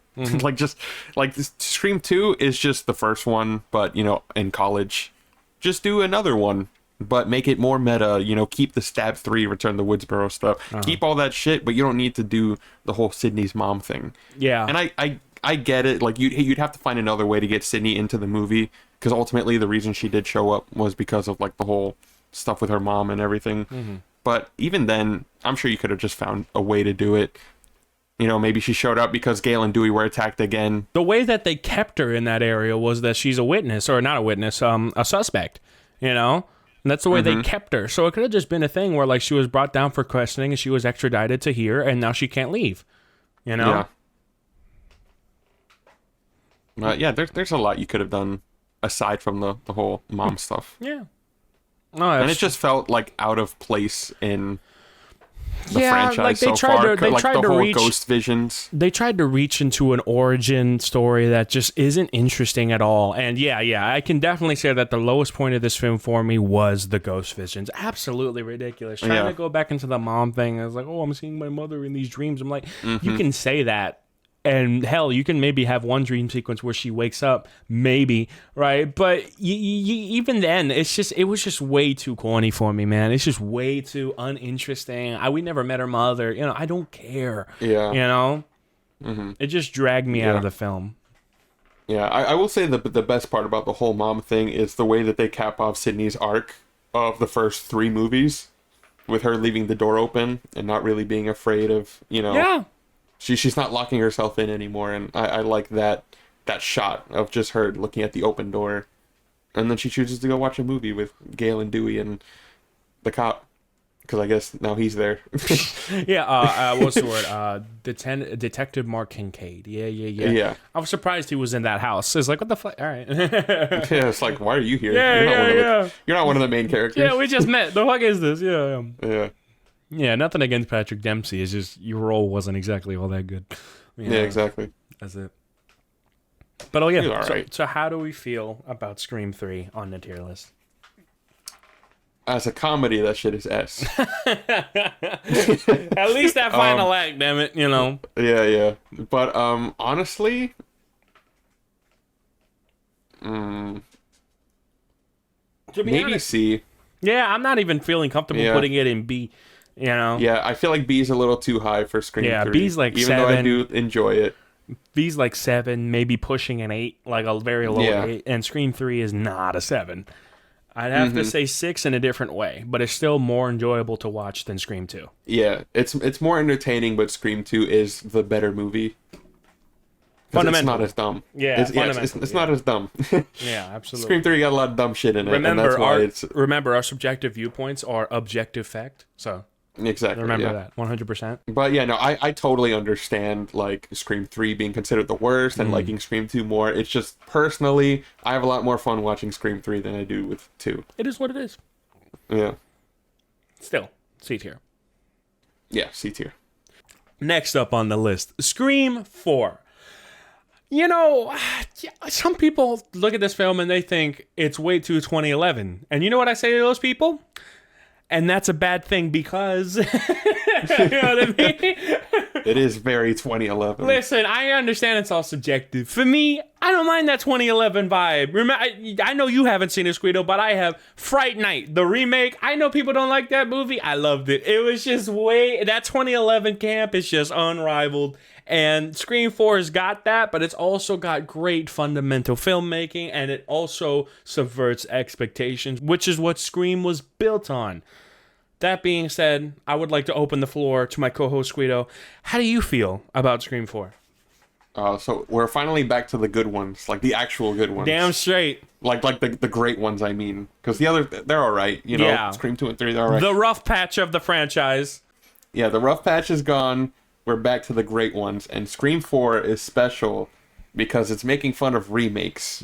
Which, you know, 2010s, late 2000s, early 2010s, that was the new hotness, right? Yeah. Studios are like, what can we do? Let's remake Nightmare on Elm Street. Let's bring back Friday the 13th. And all of those movies were bad. Pretty much. There are a lot of bad remakes. And so Scream 4, they were like, okay, how can we bring Scream back and have it be relevant? Well, shit, let's do a remake.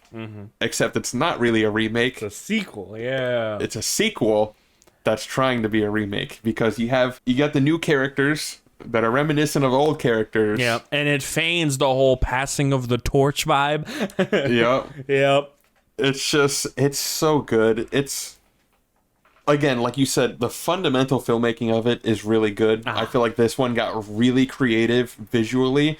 I know people make fun of like the Vaseline smeared lens, like that, the way it looks, like especially in like the daytime and shit. But I like it because it feels very 2010s. Absolutely. And I think that's what the movie is purposely trying to do. It is trying to be a parody of its own generation. And exactly. I'm down with that. You know. And you know, it's Return to Woodsboro. Scream 3 was in LA. Returning to Woodsboro is very nice. You know, that small town feel, I think, fits the music Scream very with well. the dun dun dun dun dun. Take a little trip. I love it, man. Unfortunately, this movie's the only one that doesn't play Red Right Hand. Really? I thought it did it at the fucking the opening shot of the city. It didn't play that? Nope, it didn't. My bad. I recant my statement. It's unfortunate. The closest we got to was the scene with Charlie when he has blood on his right hand. Interesting. And he's banging on the window. That's it. So this is the only Scream movie without Red Right Hand, which is unfortunate because I love that song. I agree. But yeah, this movie, they talk about torture porn with Saw. They make fun of Saw. and the Stab movie within a movie franchise, they're on number 7. Oh yeah. And apparently the franchise has gone off the rails. Stab 5 had time travel. There's a lot of weird shit. Yeah, when they And were talking about it, I'm like, no fucking way. Yeah, these studios, they're losing it. Yeah, so really what the motivation for Scream 4 is with Ghostface is that they're trying to basically remake the original. It's a 10-year-old movie. I can talk spoilers. It's Jill Roberts, who is Sydney's cousin. Yes. So it's her cousin, and then Charlie Walker, who he's like the film nerd. And so they're trying to basically frame themselves as the new Sydney and Randy, but they're also the killers. So they just want the same fame and fortune Jill wants the same fame and fortune that Sydney had, because, who wouldn't? It's like what we talked about for Scream 3, like with Cotton Weary. It's like, yeah, that's exactly what he tried to do. He tried to get famous off this shit. So that's really what the whole plot of this movie is that the Ghostface is remaking Scream 1 to be the new Sydney. And somehow Scream 4 is able to be more meta than Scream 3, but actually be fundamentally good as well, you know? Yeah, because the meta has a lot to do with the plot. Yeah. Like, it's on purpose. One thing that I wanted to bring up is some of the cameos. First of all, you start with like the dumb intro, but then it moves on to the other Stab entry, and then you have Christian Bale and Anna Paquin in the same scene. I'm like, I thought I'd never see that in my life. That is different, right? And then you're like, okay, is this the movie? You know, and then they do the thing when Christian Bale kills Anna Paquin. 7. Now you just gotta shut up and watch the movie. I feel like that was just a straight up diss to the fans. Yeah, right. You know, which I don't mind. You know, you can poke and tease a little bit. And then it went to like the actual intro, which I don't remember it. Do you? I remember it being actually decent. The actual intro is great because it is, so of course, you got to have a white blonde. Yeah, it's just the rules. But now Scream 4, you have 2 white blondes. Oh, double the murder. And so one of them goes upstairs because she hears like something suspicious, and then the one downstairs is like, haha, very funny, you're playing a prank on me. Yeah, and it's like, no, I'm being for real. Like I heard something upstairs. So the phone rings. And so the girl upstairs, she's like, can you get that? From a distance. So the girl downstairs picks up the phone, and it's the girl upstairs messing with her. They're they're fucking around. There's nothing there. Right, of course. Yeah, so it's a nice little play. It's a prank. But then the girl downstairs goes missing, and the phone is on the floor.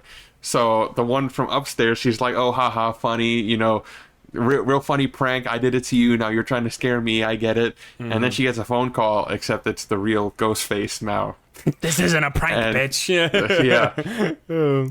Or actually, she doesn't get a phone call. She does, but it's the what scares her is the body of her friend goes flying through the window. Damn. Yeah. So you can already tell, like, yeah, this Ghostface got to be strong as shit to fling a full human body through a window. But and then that's what ensues with the whole chase, and of course we get our kill scene, and that's how Scream 4 How did she starts. die? She got stabbed in the back while trying to run downstairs into the garage. And then so she was trying to crawl, and I think this is another garage door kill. So she tries to crawl out through the garage because she can't walk. And then so Ghostface closes the garage on her to prevent her from moving, and then he just flips her over and stabs her. Good enough. Perfect. Yeah, and so that's how this movie starts. So it's not just one blonde getting killed, it's 2 dumb blondes getting killed. Yeah, cinema. Yeah. They definitely play with it a lot. Yeah, I remember that intro sequence now that you brought it down for me. I mainly remember that intro sequence for the odd cameos. That's what I remember the most, and I guess it's that the whole stab meta movie within a movie thing. That's where I remember it most. So like that's the most unique part of that intro for me was the stab meta, right? Yeah. So I kind of excommunicated all the rest of that stuff, but definitely way better intro than 2 or 3, even though 2 was all right in terms of imagery. Yeah. The only thing that this one is different is that the actors in like the real opening are relatively unknown. Right. I would say I don't know them. If you guys know them, shit, my bad. My bad. Yeah, please let us know in the comments because I don't know. Yeah. I don't know him, but it's still like a great sequence, and it brings you right back. It's just because I can imagine when this movie came out, seeing it in theaters, it's like, oh yes, we're back to Scream. Yeah, we haven't had this in a while, so it's a very simple, Ghostface chasing a blonde and then stabbing her. That's what these movies are about. Peak. People getting stabbed, and then we cut to Dewey and Gale are still together, happily married. Yeah, thankfully. Sydney, I really thought I really thought Gale had finally, both of them, I guess, had finally subverted the expectation of, oh, they're gonna be broken up again. Huh? The fact that they're still married, I'm like, okay, wonderful character development, and then they fuck it and Scream 5. God damn it. yeah. But unfortunately, I hate how realistic the breakup is, though. Because it's like, I want these characters to stay together, but when you get to Scream 5 and they're broken up, you're like, I get it. They're like oil and vinegar. Yeah. It makes sense. Makes sense. But with 4, they're happily married, and Gale is having writer's block. But Dewey is the sheriff of Woodsboro now. He's no longer a deputy. Cinema. Yeah. He hasn't been a deputy for 2 movies, but now he's the sheriff. Mm-hmm. Somehow, some way. Yeah, somehow. And then we get introduced to Kirby, played by Hayden Panettiere. Oh, bro. From Until Dawn. Yo, I'm telling you, Hayden had such a great introduction. And you just said, not introduction, she had a great performance. Like this film, for some reason, Hayden just stood out amongst the pack. And now that you mentioned it, I always thought that I recognized her. I just didn't know from where. You just said Until Dawn, son of a bitch. Yep. That's where she's from. Yep. The main chick. All right then. Wonderful. I didn't know that till just now. Now that you said it, I can't unsee it. Yep. Now every time you see Until Dawn or you see Hayden Panettiere in a movie, you're just gonna be, oh my god, Until Dawn. Bro, the Wendigo Slayer herself. And if you choose correctly, the entire group killer herself. Yeah, I love it. Fuck yeah, that's so cool. I did not make that connection till you mentioned it. Oh my god. Yeah. Dude, she is so great in this movie, and it's crazy because you would just expect her to be, dumb blonde, whatever, dumb side character. But there's something about her energy in the film, the way that she delivers her line. She can be snarky, she can come off as smart. She's a strong woman that knows what she wants. She kind of pushes the envelope a little bit with Charlie, who turns out to be the killer. But like, she just comes off as like a bad bitch who's smart as hell and just knows what she wants. You know what I mean? She's not like those other girls, Squeedo, all right? She's not like... And she's a film nerd. Like, because, the core friend group obviously is going to be the girls. You have Olivia, Jill, and Kirby. And Kirby's the nerd between the 3 of them. So you have, like, the 3 popular girls, or I don't think they're popular, but you have 3 high school girls. And then Kirby's the movie nerd. She's the one that knows horror films. And, that's something that you don't really see often in this series, because it's always been Randy. So in a way, she's kind of like the new Randy without being the new Randy, because she's actually cool. Sorry, Randy. My bad, Randy. No, and what's awesome, come on, say, I remember when they showed off her horror collection and she was talking about horror movies, I'm like, oh, wifey. I don't care. That's immediately. It. And that's why I'm so frustrated with Charlie Walker. Imagine fumbling the baddest 10 out of 10, like, besides Sidney Prescott herself. Like, that's it. Like, she's literally, like, for me, number 2. 10 out of 10 in the film, and like, imagine fumbling that for fucking for some crazy chick that you can't trust, bro. Come on, ridiculous. Charlie just gotta be patient. 4 years of classes together, and you notice me now? It's like, sounds like you just didn't pick up on the cues, Holmes. Come on now. Yeah, for real. Wait a minute.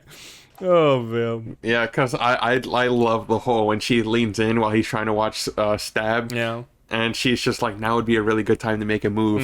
And he's like, why don't you make a move? And she's like, I just did. Yeah. That's what I'm saying, man. She's a bad bitch that knows what she wants, man. You gotta love it.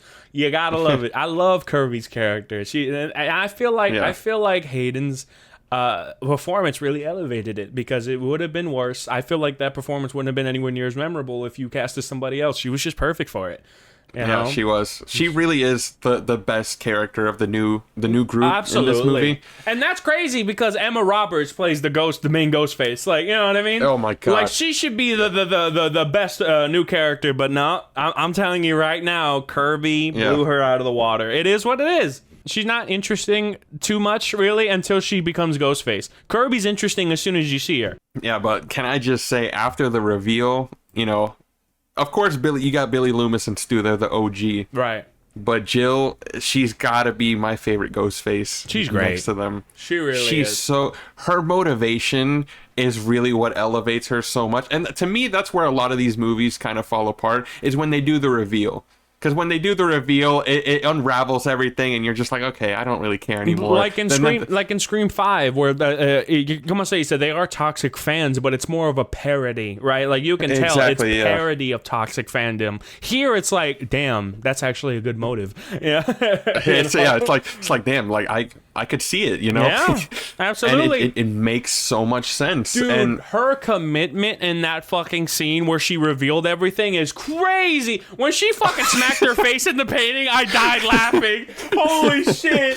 I had to rewatch it 2 times. I'm like, damn, wait, hold on. Did you have to do that? Bro, she went full force. You just didn't expect it because they didn't build it up like at all. Like you didn't think she was going to do it. Then bam, all of a sudden. Jesus Christ. Because she has to paint herself as the new Sydney, and it's just like, well, you know, I need signs of struggle. She rips her own fucking hair out, stabs herself on the shoulder, runs face first into a glass fucking, like, painting, and then jumps through a glass table. Like, come on. Yeah, absolutely perfect. Yeah. And you know, I did say that Joe Roberts wasn't exactly that interesting before becoming Ghostface, and it makes sense because they're trying to play her as the innocent kid who's, once again, it's Sid is passing the torch.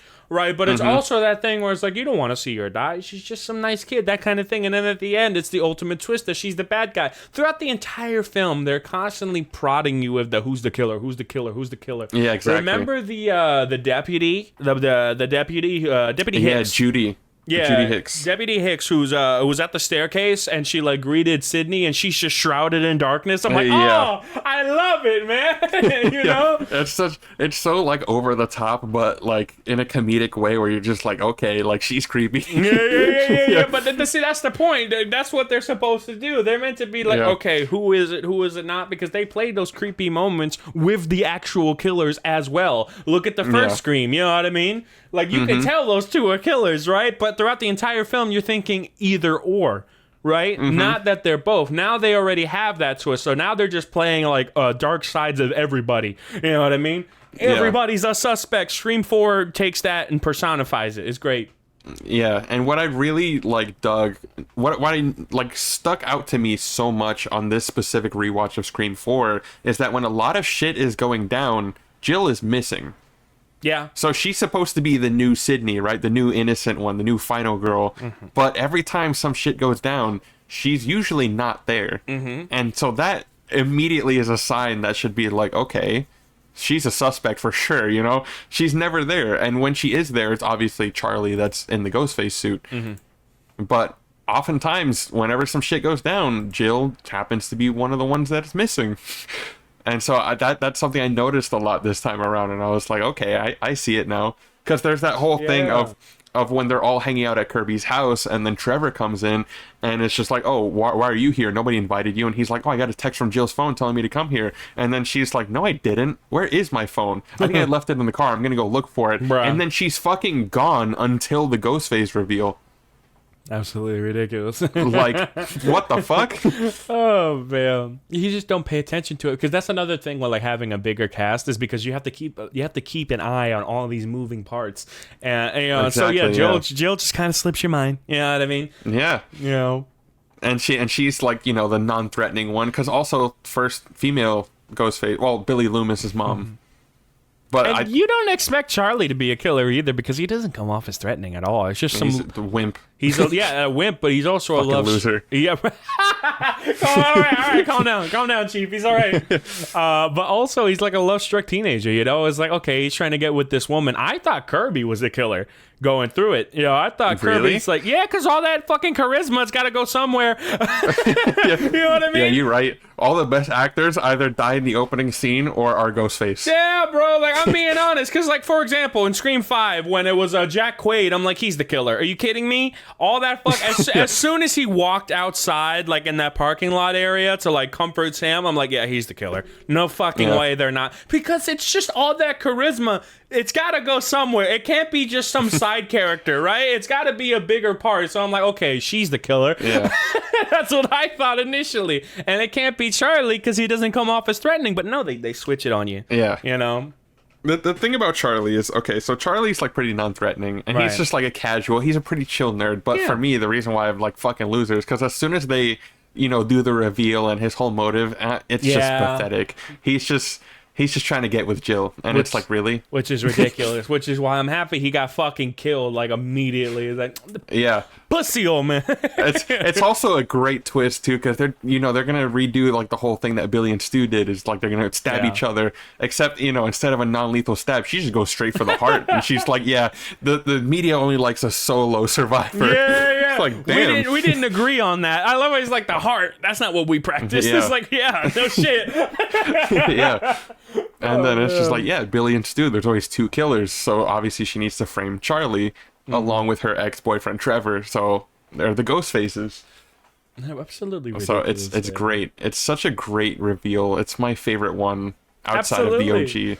Absolutely, because like I was saying, they hit the nail on the head with the plot twist. You know, you don't expect it really, and then when they finally do it, it's as if Emma Roberts was like just being held back the entire movie until that scene, and she was just able to go full regalia, you know, and she killed it. It's so good. She killed it. Yeah, man. She's so good, and the fact that, like, you know, the media actually does end up believing her story. Yeah, she almost gets away with it. Almost, yeah. Almost, yeah.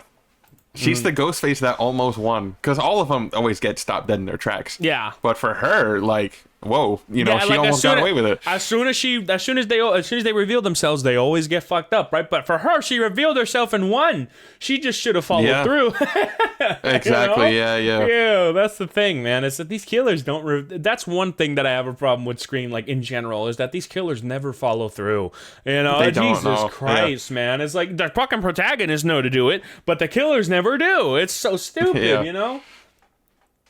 But yeah, no, I also love when Dewey fucking realizes that it's Jill, because like maybe when she's talking about Gail, and she's like maybe we can write a book together one day, you know, with our matching wounds and all. And then, you know, Dewey leaves her be, and then he goes back to Gail's room, and then he was just like, yeah, she asked about you, and Gail was like, oh really? It's like, yeah, they even say you should write a book with your matching wounds. And then Gail was like, what, she got stabbed in the shoulder? Yeah. How'd she know I got stabbed in the shoulder? And then Dewey's face is just, oh shit. Oh man, ridiculous. And another thing, of course, this is a nitpick, but one other thing I want to mention is that, like, he called for backup. That backup did not show up at all. No, I mean Judy was there, right? But she was already but that's there. It. That's all the backup she got. Yeah. You know, it's like, that's my thing. Is like, if you call for backup with a high-profile killer, there should have already been like 6 officers at the door. You know what I'm saying? Like, absolutely ridiculous. But, you know, it is what it is. I mean, in general, where are the police? Because this is after multiple homicides. That's what I'm saying. And he's a sheriff of an entire district. The hospital is empty. There were 2 police officers killed. You think the entire fucking city, the entire state would have cops on this? You know what I mean? But no, fucking just a few state cops, and that's a few county cops, and that's it. Yeah. Like, that's stupid. Empty ass hospital. Yeah. In a way, it's pretty consistent, because Scream 5 also had an empty ass hospital with a fucking, you know, homicide Scream 5, victim. I'm still pissed off at that hospital. It's like, there's nobody there. What the fuck?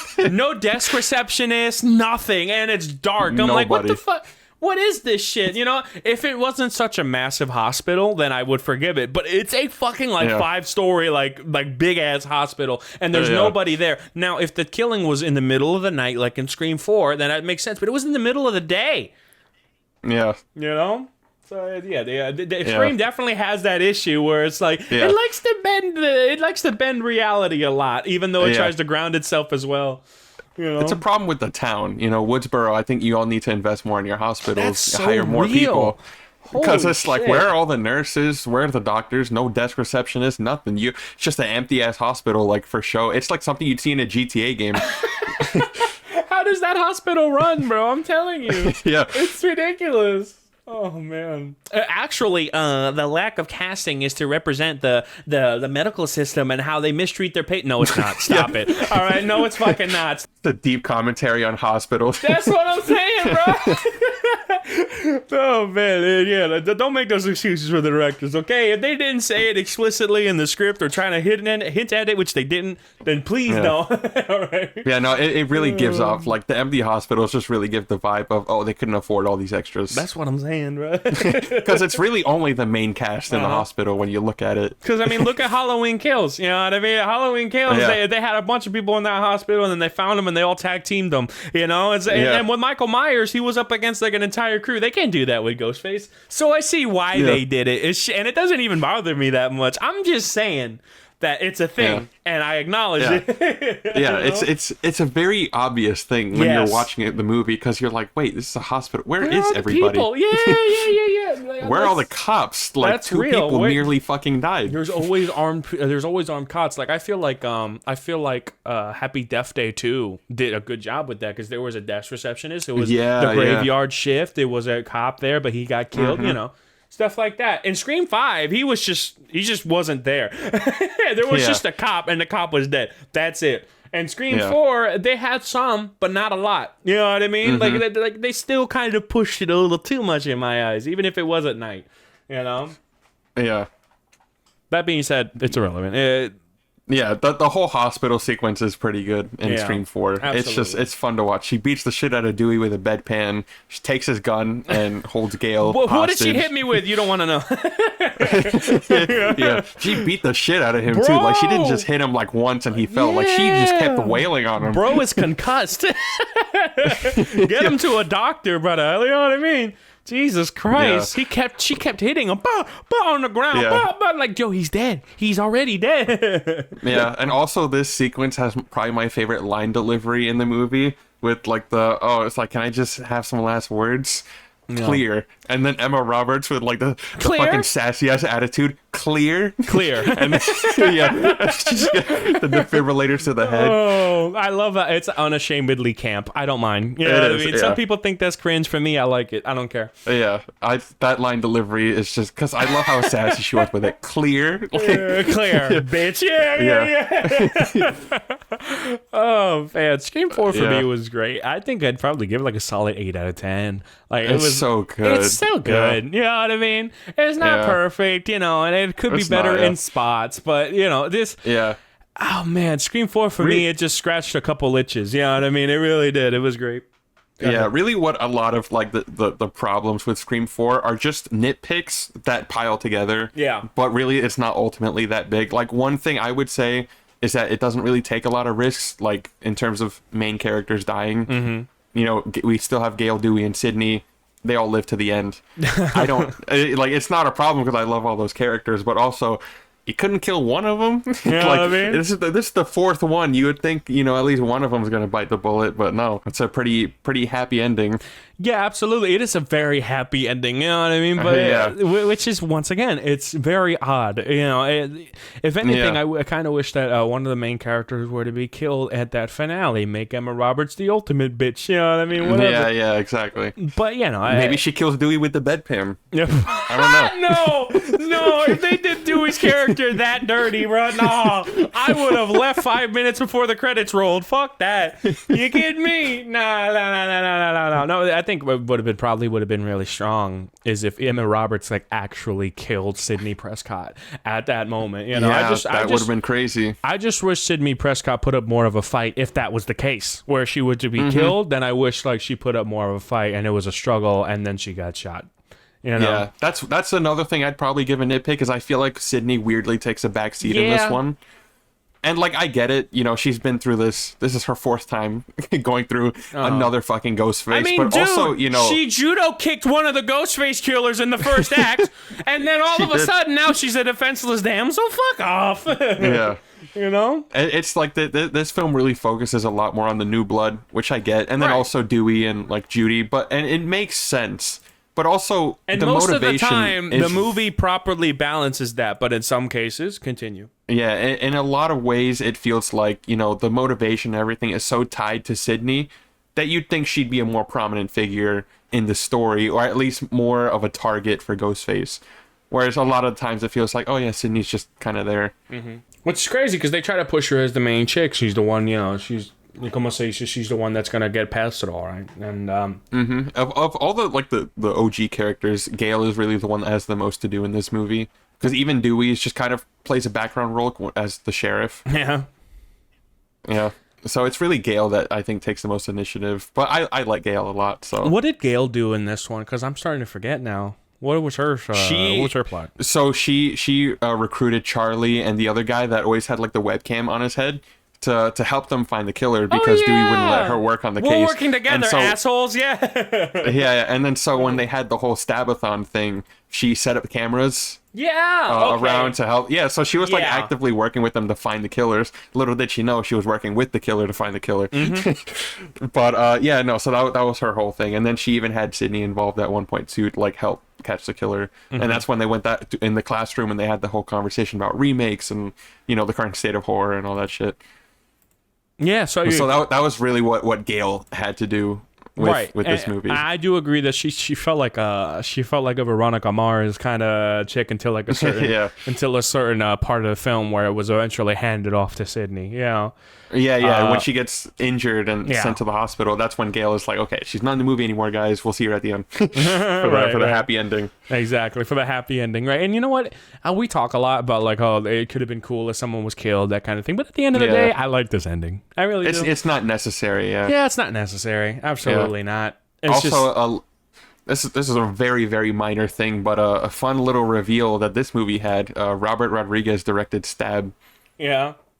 It's because when they go to watch Stab at the Stabathon, it says a Robert Rodriguez film. He made Stab, like the movie within the movie. Yeah. And Robert Rodriguez has made some things. Robert Rodriguez is pretty much like the director that Dimension Pictures uses, you know? He made Spy Kids. He was on that Sin City, you know what I mean? Like he Planet Terror, like pretty much anything having to do with Dimension Films, which is the studio for this. He was involved.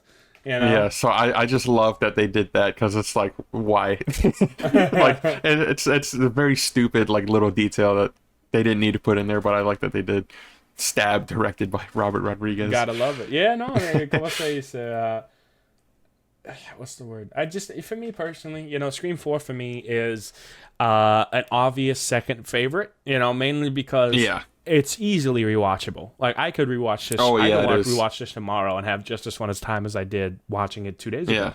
You know, it's an easy rewatch.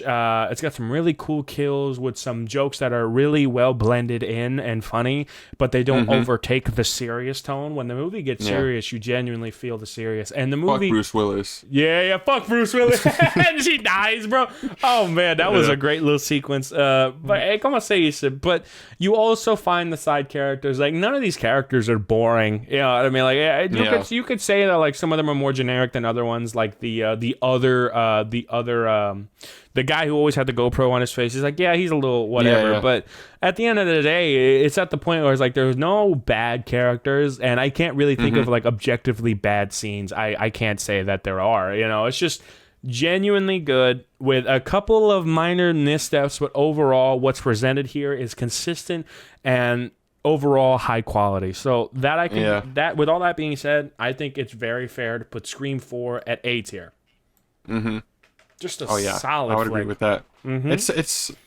It sucks that this was Wes Craven's last film, but damn, what a film to end a career on. Yeah, absolutely. The penultimate, really strong. You know, not a lot of directors get that. Some directors, their last film is fucking horrible. You know what I mean?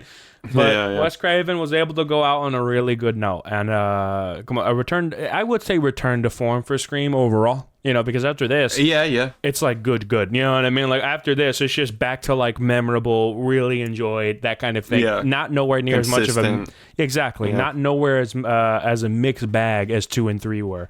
You know? Yeah. Like 2 was a mixed bag, and then 3 was also a mixed bag, but it's way more out there. It's for the funnier. Scream It's franchise. way So funnier. Yeah. it's funnier and more, they take a lot of liberties. It's not as realistic as the others. And then you get to 4, and it's like a breath of fresh air. You're like, oh, okay, like this feels more like the OG. Absolutely. The back to the small town setting. Back to the teenagers at Woodsboro High, that kind of thing. So it's a good return to form movie for sure. Without a shadow of a doubt. And I can't understate it enough. This being Wes Craven's final film is a fantastic send off. Just great film overall. Wish we could have gotten more out of him. I really do. But he has left a massive legacy, so can't complain too much. For sure. Right. Scream and Nightmare on Elm Street, like damn. And then he has a lot of other horror movies in between, like The Hills Have Eyes, like Bro has just made bangers after bangers. He's just made bangers. He is the horror king. Bro was built different. He was built different. Gotta love it. Yeah, and then so, like we talked about before, Wes Craven unfortunately passed in 2015. Studios do what studios do, and they want to make a sequel to a beloved franchise. What do they own? They own Scream. And so now we have Scream 5. They brought in Radio Silence, who loved Scream and loved Wes Craven, even though they never got to meet him.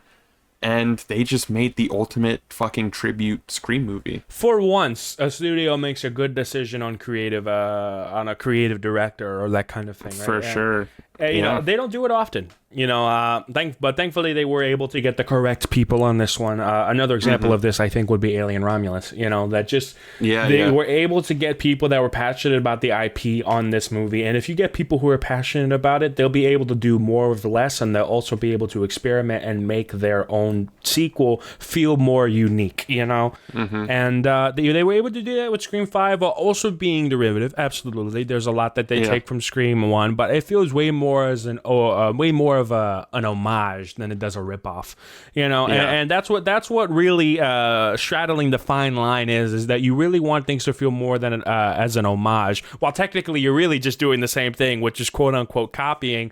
When you're paying homage to something, you have to you got to make the audience feel a fond, positive memories of the original. That's how homages work, and this film channels that to a T, which I can't say for all legacy sequels. You know what I mean? Yeah. The fact that this is a legacy sequel, they can also get away with that, because a lot of legacy sequels are also, or like Mindy calls them requels, because they're like remakes in a way and not straight sequels. So this movie also does get away with that they can retread familiar ground, because it's a remake sequel to requel.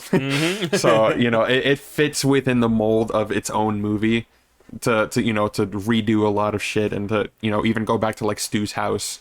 It's like, yeah, really, like the same house. Like, yeah, of course, because it's a requel. You got to go back. Absolutely.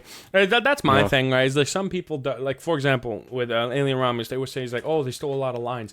That never really bothered me. Because when I hear stuff people say is like, oh, they couldn't come up with their own original lines, like they did, and they also use lines from the original because they wanted to pay homage, right? And you could argue whether or not it's egregious, right? But saying that they shouldn't take any of the lines, like verbatim, like they shouldn't take any of it, it just sounds a little anti-fun to me. You know what I mean? I'm being honest. It sounds a little like, oh, you should be completely original no matter what. Even though this is a sequel and the directors want to pay homage to the originals, they want to pay homage to Wes Craven.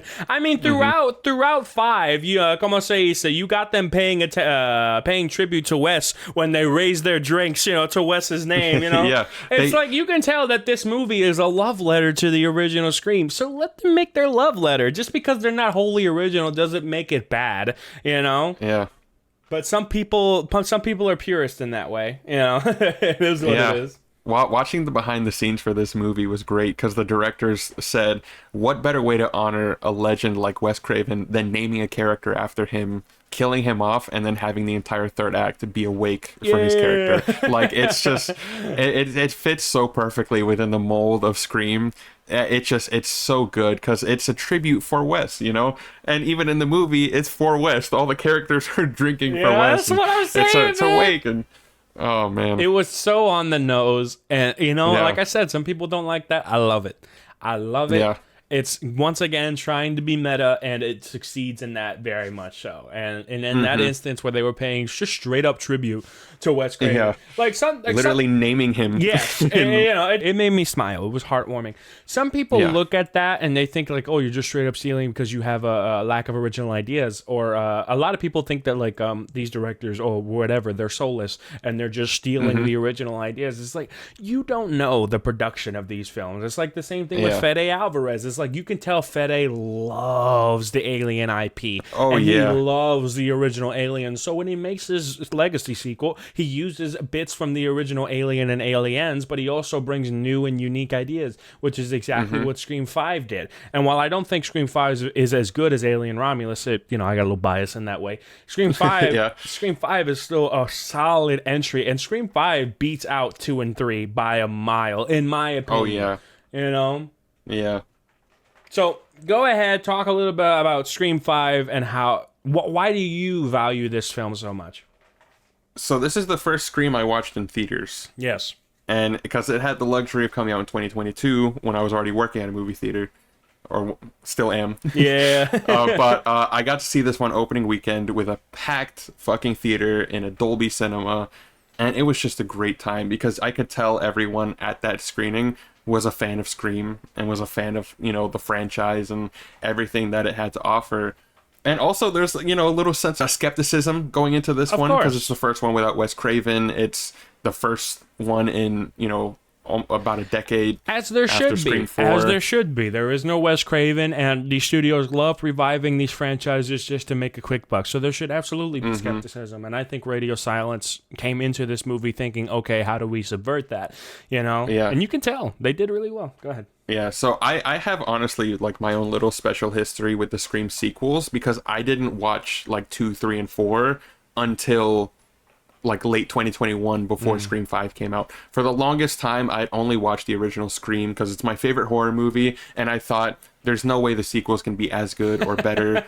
You were scared of being hurt. Yeah. Exactly, and it's like, I didn't want the sequels to diminish the way I viewed the original. And so it's like, why waste my time watching the sequels? The original is perfect. It's a great standalone movie. It doesn't need a sequel. Why should I watch it? And then when they announced Scream 5, I was just like, okay, great. They're going to do it without the original director. And then they announced it was Radio Silence directing. And I was like, well, shit, it might be really good. So I binge watched Scream 1, 2, 3, and 4 before 5 came out. And that was that was my first time ever watching the sequels. And then I saw Scream 5 in theaters. And it floored me because I knew it was going to be good, but I didn't think it was going to, get to near the level of the original, but they actually got pretty damn close. Yeah. In a lot of sequences, in my opinion. And a big thing is the opening. The opening is like a straight rip from the original, but they already subvert your expectations in that this is the first opening scene that's not a kill because Tara survives. And she's actually a main character that's prominent throughout the movie. Just another way to subvert expectations. Yeah, right off the bat. And one thing I want to add is immediately the movie sets the tone with how brutal it is. I mean, he fucking stomps her leg into pieces. He breaks her ankle by stomping on it. He stabs her in the stomach. He goes to stab her in the face. She blocks it with her hand and gets stabbed in the hand. Oh my God. It makes it so, what's the word? Once again, it's that peril. It's that peril that I wish was in more films. It's like so underrated. It's so underrated, like how much peril you can put a character in, like before that that character can either win or die. You really want to have the audience thinking that they could survive just to snuff it. If you want to kill the character off, then have that character put up such a fight. It's ridiculous that they died, but find a believable way to kill them, obviously. But you'd feel that way. There's like, oh, they might get through. You have to play with the audience's emotions. It is what it is, And that's how they did it with Jenna Ortega right at the beginning. Because once again, at the beginning of every Scream film, they always have to die, right? And bro, you felt like she was gonna die the way that she was getting fucked up, But she was able to get through it, Yeah, and they were immediately able to bring Scream into like the modern day as well, with like having the whole lock system of her house be able to connect through her phone.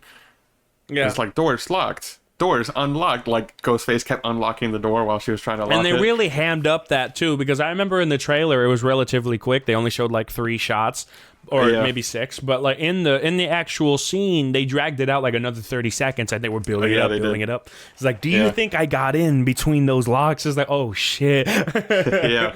Yeah. And also, like, it's like I mentioned, Scream is always relevant, with the ever evolving horror genre. And so immediately off the bat, in the conversation that Ghostface had with Jenna Ortega, he asks her what's her favorite scary movie, and she says The Babadook, and he has no clue what the fuck that movie is. Yeah. And she's like, I prefer more elevated horror, and I just love like the line delivery of elevated horror. What was that?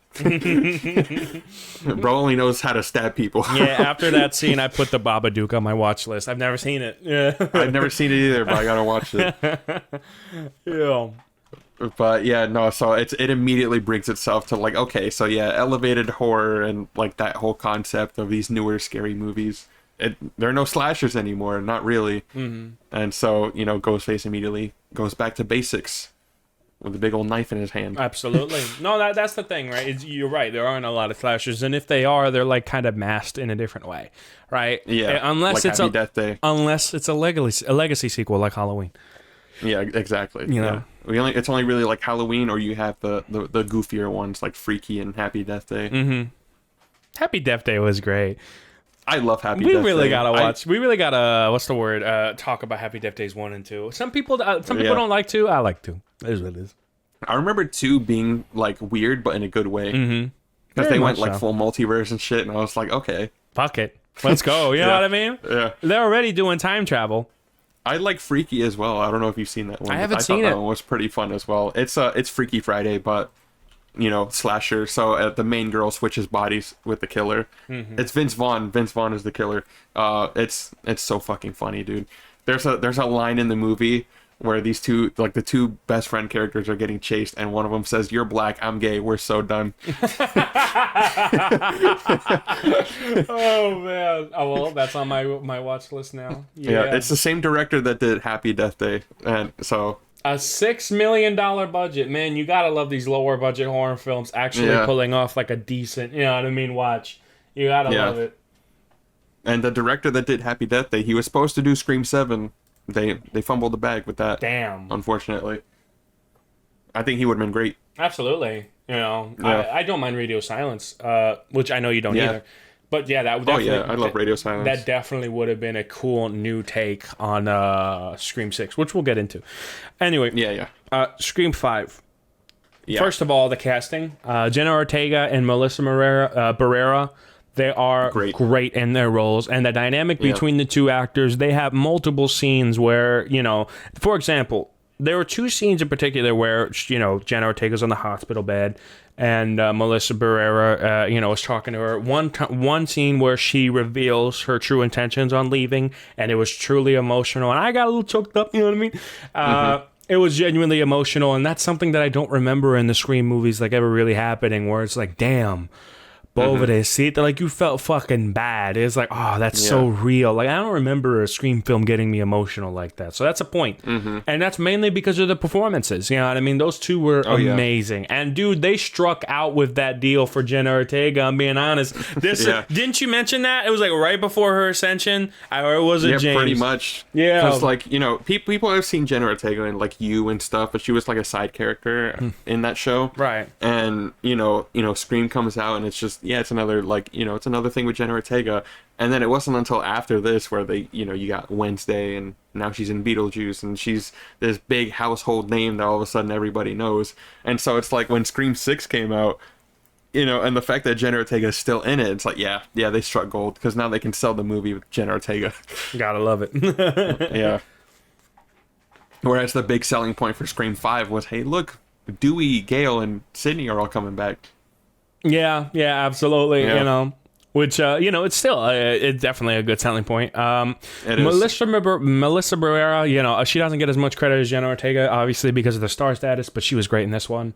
I think she's great. Yeah. And honestly, I think the character doesn't get talked about enough. Sam Carpenter. Yeah. I think Sam's a pretty interesting character. The whole Billy Loomis's daughter thing. I remember the first time watching it caught me way the fuck off Yeah, guard. I was yeah, like, yeah, what yeah. the fuck? It's like, holy shit, they brought him back? What? Hold on, you Yeah. know? And then she's having those mirror moments, and they carried that over to Scream 6, and I like them. I like those mirror Yeah. moments, because, yeah, she's too. a psycho killer's daughter, and she takes antipsychotics. It makes sense that she sees shit like this, and she has, like, a beast that she needs to tame, you know? Yeah. And it's like the ghost visions in 3, but better. Some people, yes, and some people think that, like, oh, probably think that, oh, it's a bit too on the nose, you know. And I'm like, yeah, for me, it's just, oh, it's perfect. I like it. You know what I mean? I like it. I think it's definitely, something that, not only is a cool way to bring back an actor, but it's also a great way to play on the emotions and the overall arc of Sam Carpenter. You know, so. Very interesting, absolutely. And I love at the end where, you know, Billy Loomis like nodded at her. It's like, oh, look, my old knife, bet. Dude, she stabs the shit out of Jack Quaid. Oh, yeah, and I'm okay with that shit. Yeah. She went all out, and I'm like, this is like, I feel like this is realistic. If like you were in a situation like that, about to be killed by Ghostface, yeah, I'd stab the shit out of him too. Oh, goddamn right. They don't do it enough. They don't do it enough, bro. Where's that double tap? You know what I'm saying? Yeah. It's ridiculous. But yeah, no, this movie I think overall is pretty strong. The new characters are all good. They're not the most interesting, but they're good. There's nothing. Performance-wise, they're None all of the really characters good. are bad. None of the characters are bad. Absolutely not. And some of them, the standouts are definitely the twins. Absolutely. Mindy and Chad Meeks, Randy's niece and nephew. They're great. Great. They're great. I love Mindy. I think Mindy's might be my favorite of like the current cast. Mindy's great, and she's meant to be like a knockoff of Randy. Of Randy. Yeah. I mean, she's the one that has her whole speech. There are rules to surviving it. and I love how they played it near the end. It was like, look behind you, look behind you. No, look behind you, bro. And then the killer came, but then she actually looked behind her, like, oh shit. Yeah. Saved her life. Yeah. Well, that's how I felt when I originally watched that scene in the first one. I constantly was looking behind me. He's like, let me not get caught lacking. You know what I mean? Which is hilarious because there's a wall behind me and my couch is just a wall. I still look behind me. Say same shit for me. I have a wall behind me, so I wasn't worried. I was still looking because like maybe he's in the window. I'm not finna get caught lacking during that scene. Fuck that. No How way. How embarrassing would that be? Yeah, no, you deserve it. If you get caught lacking during that scene, you deserve it. That's the truth. Watch out. But yeah, no, she's a great addition to the cast, and the fact that she's always trying to blame somebody. It's like, I feel like, you know, this group of friends, they don't really feel like friends because they're always trying to blame each other. It's like, where were you yesterday when, you this person got killed? It's like they're very skeptical of each other, which I feel is realistic, but it's also like, are you sure you're friends? Like, you get the vibe that some of you guys don't like each other deep down. Yeah, well, you know how it is. They try to push the envelope as much as possible with like, are they crazy? Are they showing psychopathic tendencies? Maybe, maybe not. You don't know, that kind of thing, right? And so I don't mind them pushing the envelope like that. Como se dice, I liked Mason Gooding's character. I didn't think he was too great, but I did like the comedic moments. He definitely played off of what's the word? He really played well off of, what was her name again? Mindy. Yeah. Yes, played very well. Off I think Mason Gooding gets a lot more time to shine in 6 for sure. Yes, he absolutely. feels a bit more sidelined in 5. Absolutely. Well, because they don't know like how these characters are gonna do, and exactly. So once they know, it's like, okay, these two have a great dynamic. Let's shine more for Scream 6 because we know the script will involve these two actors. Yeah. So I'm 100% behind. And also, this movie brings back Red Right Hand. The song Red Right Hand. It plays in the car when Ghostface kills the dude outside the bar. It plays in the car off the radio, and then he turns off the car and the music shuts off, and then when Ghostface does that one stab to the neck, and as he's bleeding out, the song comes back and plays again. It's such a good scene. Wonderfully shot. Shot. That's so good. That's what I'm saying. That room for innovation is so crucial, and that, just like I said, it was shot in such a crazy cool way that we haven't seen in a Scream movie before. That's basically the directors like flexing their muscles, like, yeah, we did that. Yeah, for sure. I just love that visual of like, the headlights kind of lighting that scene, with like Ghostface standing in front of it, and you just see the silhouette. Oh, dude, that shit is cool. Gotta love it, man. And yeah, I love that trailer, and I rewatched it right before watching the movie. And that trailer was just great. It was really building up like Ghostface as like a bigger killer, right? And while we didn't really get that kind of vibe from him until Scream 6, but it was still really cool to see Ghostface again. You know. Yeah, 5 is really just a lot of, return to form. Right. It feels safe, but it's not a bad thing. It doesn't hurt the movie, I don't think. Of course, we always prefer innovation, and it does innovate in certain ways, but it almost say overall, like you can say this is definitely more of a return to form, and they're playing their cards like a little too close to their chest at times. You know, like for example, when Gale Weathers gets shot in the stomach at the beginning of their appearance in the final act, I was just thinking, it's like, really, what the fuck again? Just like that. That's how you're gonna take her out of the movie. Like that was stupid, right? And then I swear she was shot in the same spot she got shot in Scream 2. That's what I'm saying. I swear that bullet went in her bullet hole. Dude, I'm like the scar. I'm telling you right now, bro. The scar tissue on her stomach must be fucking ridiculous. I'm telling you. Her and Sydney, because Sydney also got stabbed in the stomach. Yeah, but that's my thing, dog. It's just it's like all you had to do was have her shoot and miss, and then Sydney shoot back. You know what I mean? That's all. Yeah. That's all I had to be. But no, just bam, right in the gut. Oh, I've been shot. Like, God damn it. Yeah, I do love that moment though when Amber comes stumbling out, pretending to be stabbed, and she's like screaming. Yeah. And they're like, "What do we think?" Trap. Yeah, that was perfect. Yeah, absolutely. I love that bit. Yeah, they've been through it enough times where it's just like really. I just love. Go ahead. It's also I just love the conversation that Sydney has with Ghostface on the phone, where she's just I'm bored, and then hangs up.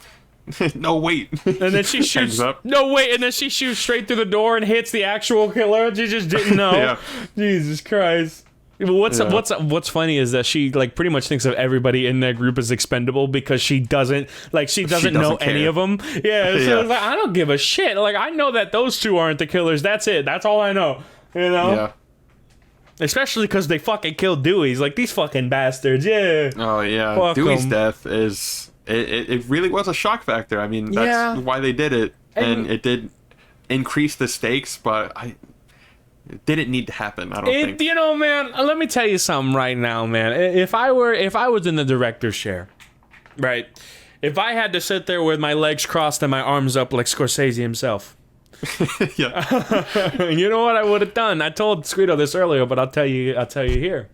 Is I would have had Dewey, like, go back. It's like, oh, I have to shoot him in the head, right? I like that. Little, like, the doors close on him. It's like, oh, fuck, wait a minute. Whoa, wait a minute. I like that because, like I'm going to say, first of all, it makes sense because Dewey's, like, feeling sacrificial because he's at rock bottom. Makes sense.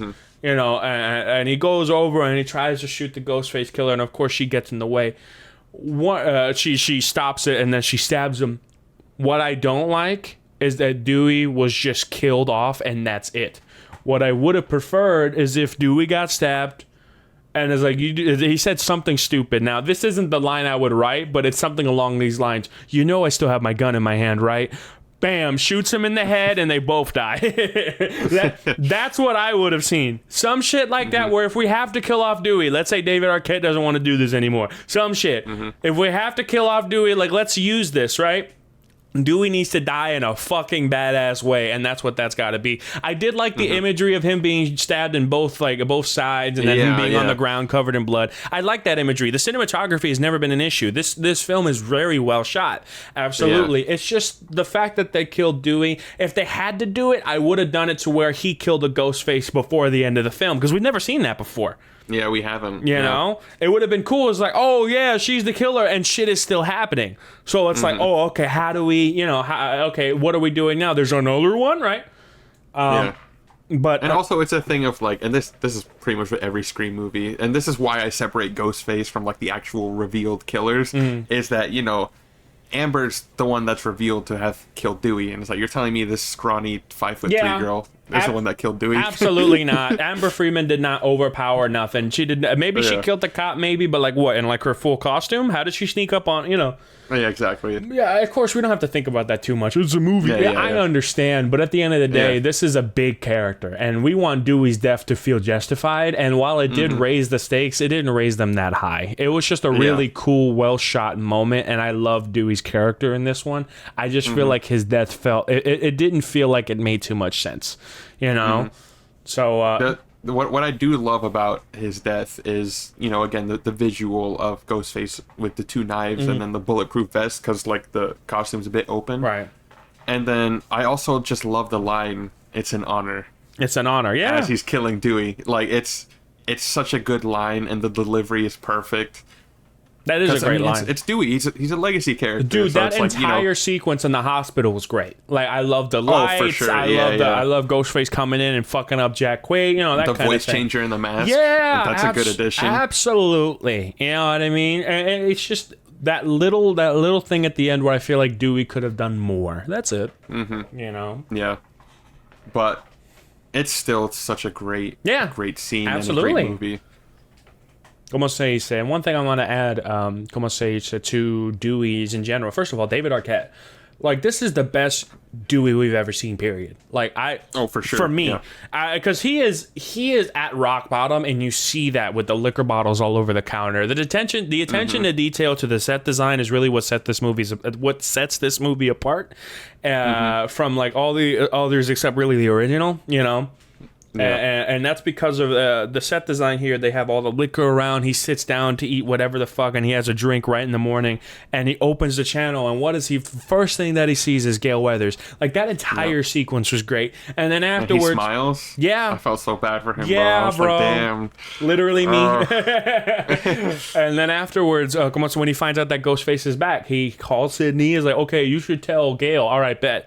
And then he texts her, bro. And then let's send a smiley face. The smiley emoji. Bro, yeah. Jesus Christ. That's why I love that Gail's first line to him is she hits him in the arm. A text? You tell me like Ghostface is back in a text? Ow, Gale.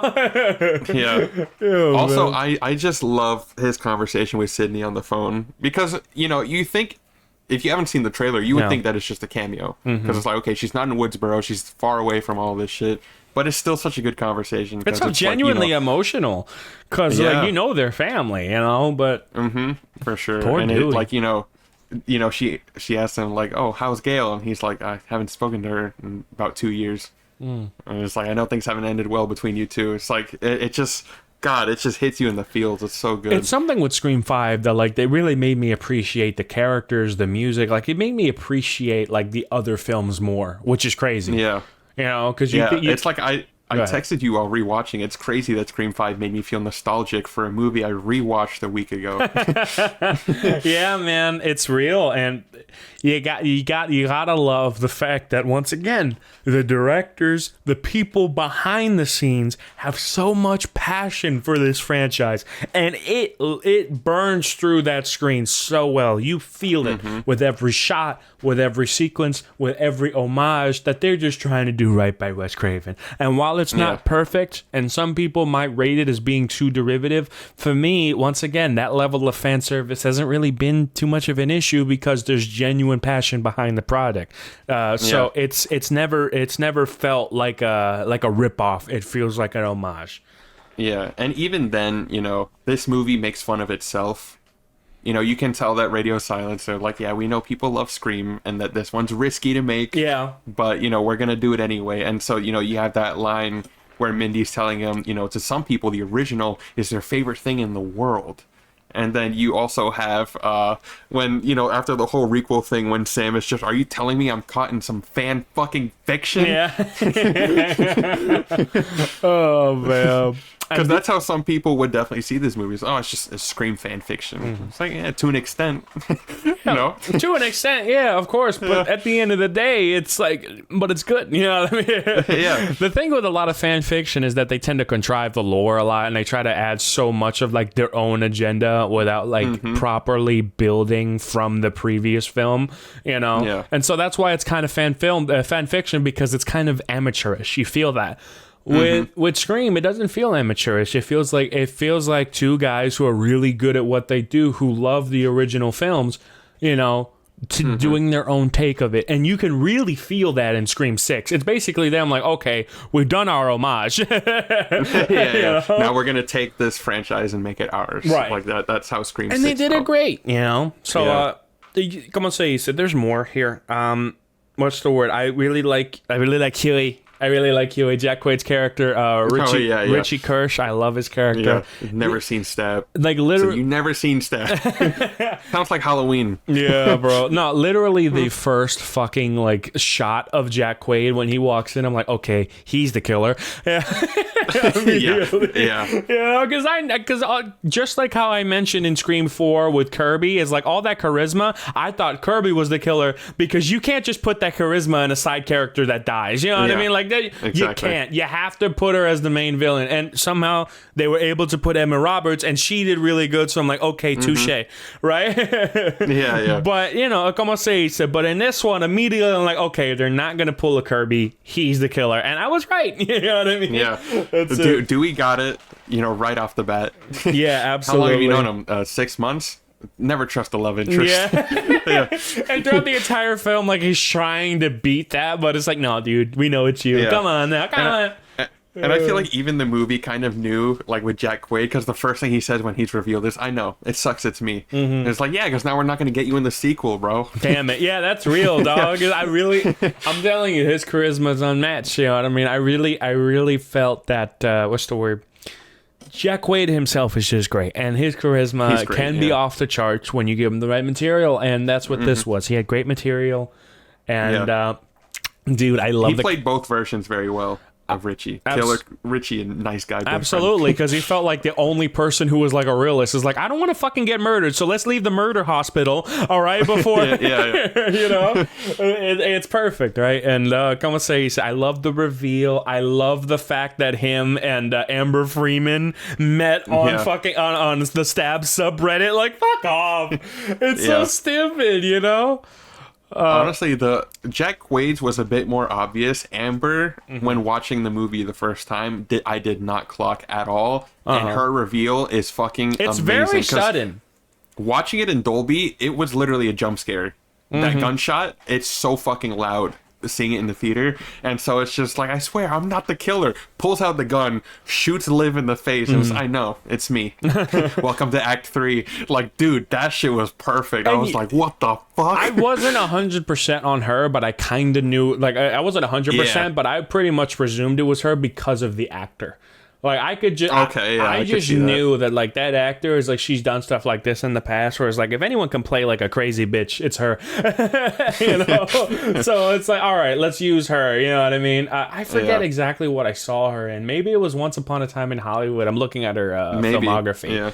And I think that's what it was like, okay, she can play a crazy bitch. Yeah, no, it was. Once Upon a Time in Hollywood, she was one of the final killers at the end. Yeah, she's one of the Manson. So, so immediately I'm like, okay, if it's anybody, it's her, just because of the casting. And I was right, Yeah. But that's and like... Dead Meat points out that she gets set on fire in both movies. Yeah. Because she's the one that gets killed with a flamethrower in Once Upon a Time in Hollywood. Yeah. And this one, Gale shoots her, and she falls on the already on stove with hand sanitizer on her face, and she gets burned. Oh, yeah, no, I didn't even clock the hand sanitizer thing until once she got burned. I'm like, oh, that makes sense. Holy shit. Yeah. That was seamless. Sydney hits her with, like, the glass thing, the and nearest, the first thing she says possible is, hand sanitizer. Yeah, hand sanitizer. And you see it all over her face. I'm like, oh, pobrecita. And then she gets burned alive. Like, oh, fuck. Yeah. Dude, she looked gnarly when she came back at the end. Holy shit. Yeah. Looked like a burnt infant. You know what I mean? God damn. Yeah. Ridiculous. That was crazy. Like, the fact that she was still able to walk. No hair, no nothing. Yeah, and she just fucking came at him. She got shot like 4 times. Like, Jesus. Really badass fucking return. That reveal was crazy. The banter between Mikey Madison and Jack Quaid was great. They had great chemistry in their reveal. It wasn't, of course, it's not Billy Loomis, it's Stu Marker. I understand, but it's still really good for what it was, you know? It's hard to beat that OG. You can't. It's really impossible to please the fans in surpassing the OG. It's only been done it's been done once in a blue moon. There are exceptions, but it's definitely not something that you should try to do, surpassing the original. Unless the original was like average or bad. If the original is beloved, then it's really hard to pass the original, Yeah, so I think I really like that in this one. It's just, okay, it is kind of that Billy and Stu like chemistry, right? But it's Amber that's the crazy one, and Jack Quaid is the more calm and collected psycho. how can fandom be toxic? Yeah. Yeah, their entire motive is just because Stab 8 was a shit movie. Yeah, which is fucking hilarious because we should have. You come on, say so when Jack Quaid was sitting down on his laptop eating snacks and he watched the fucking Dead Meat cameo. It was hilarious, and I was thinking, it's like, yeah, that's a toxic fan right there. He's the killer. He's got to be right. He has too much of an interest in this shit, right? But the fact that Dead Meat got a cameo, we said this earlier in the podcast. So I'm saying it again for the clip. We love Dead Meat on this channel, we really do. Yeah. Dead Meat is a great YouTube channel, the best channel surrounding the horror genre at all, like in general. Sure. We love Dead Meat over here, and the fact that they got a cameo. I mean, even James said it himself. It's the best thing that James A. Janice and Chelsea Rebecca ever did besides getting married. Gotta love it. Yeah. Gotta love it. For real. They're in a Scream movie. Mm-hmm. They're in a Scream movie, and it's great. Because that film, it'll live on for however fucking long. They're always going to be there. It's great. And I just... The fact that, they used Stab 8 as a way to make fun of Star Wars, to me, is the funniest fucking thing. Of course. Because as soon as they brought in Stab 8 and one of the characters, the one that the Knives Out guy directed, I was like, bro, there's no way. Fucking Ryan Johnson. And then someone said, like, and I actually like Knives Out. It's like, then you have no taste. It's just like, I actually like that new Stab. It's like, yeah, because your taste sucks. Yeah. Oh, yeah. So many great things. They brought back Judy Hicks from Scream 4 in this one. Mm-hmm. She's the mother of Wes. Yeah. Which was very unexpected for me. I had no idea they would bring someone like her back, because she was just kind of like a little sub character. But they brought her back, and I liked her character, and her death was glorious. It really was. Yeah. It was fucked up. That entire sequence is great, though. Mm-hmm. But yeah, no, they really try to subvert your expectations with that. It's like, the next victim is going to be someone who's related to someone that came before. It's like, wait, my mom was involved in one of these. No one gives a shit about the stupid sequels. And then next thing you know, bam. Yeah, it's like, we're not going to get with those rules. You know what I'm saying? That's the truth. Yep. We got to subvert everything. That's what Scream's all about. So it makes sense. Yep. But yeah, Scream 5 is just a solid movie from start to finish. It's a great return to form for Scream. Mm-hmm. Great legacy sequel. New characters are good. A lot of good stuff, man. Radio Silence killed it with Scream 5. It truly is poetic cinema. It's an honor. It's an honor. That's it, And like I said, I'll say it once, I'll say it a million times. Dewey was the best he's ever been in this movie, which is crazy because we have the other 4 films. Right. But Dewey's the best he's ever been. One thing, man, when we eventually get to that protagonist tier list, for people who are still watching, there you go, that's your spoiler. When we do eventually get to that protagonist tier list, I'll tell you something right now, dog. I am going to shit all over Gail Weathers. I'm telling you right now, she's definitely a higher tier. Don't get me wrong, but I'm gonna shit on her a little bit because she fumbled the entire package that is Dewey Riley, okay? Not once, not twice, but thrice. Nah. Get him out of here. 3 strikes and you're out. That's it. Yeah. But, I mean, what makes Gail so engaging is that she's so bitchy. Yeah, of course. Don't get me wrong. Like, she's the one that she's the one member of the group that you love to hate. Right. While I don't appreciate her plot being repeated in 6 about how, like, oh no, I actually did want to write the book because someone else was going to do it. It's like, okay, stop. No, she learned. Dewey died so she could learn, and she still hasn't fucking learned. That made me that left a little sour taste in my mouth because, like, okay, well then fuck, it feels like a direct disrespect to Dewey because she never wrote that Dewey book. You know what I'm saying? Yeah. Come on. It is a disrespect to Dewey, but I also feel it's unfortunately entirely in character because, there's a reason why her and Dewey broke up. And I feel like a big part of that is she would never change. Right. She would never change. And even through his death, she would never change. I'm just saying that if you were to change that little bit of her, it would be then. You know what I mean? Damn it. You know? They didn't need to add that, but they did. Right. So I don't know. You're gonna say I'm gonna say subjective taste, even though it makes sense within the character. Subjectively, I don't like it. I would have just not used that at all. I would have been like, yeah, no, she did make that book. That's it. But when you make her more bitchy in 6, she kind of, como se dice, you kind of lessen the character for me because now I have a distaste for her just a bit. You know what I mean? Yeah. I mean, I learned from. So I rewatched all the Dead Meat kill counts for this, and I learned in the Scream 1 kill count, he said that Courtney Cox almost didn't get the role because Wes Craven didn't believe that she could be bitchy enough. Well, Yeah, well, she showed him. oh, damn straight. You gotta love it. Yeah, I think she plays Gale to perfection, really. Absolutely, 100% without a shadow of a doubt. So Gale's not my favorite by any means, but I think she brings a sort of charm to the movies that's kind of needed. Absolutely, absolutely. Like if she wasn't in the equation, the movies would the tone would feel a lot different. I feel like she shines a lot in Scream 2.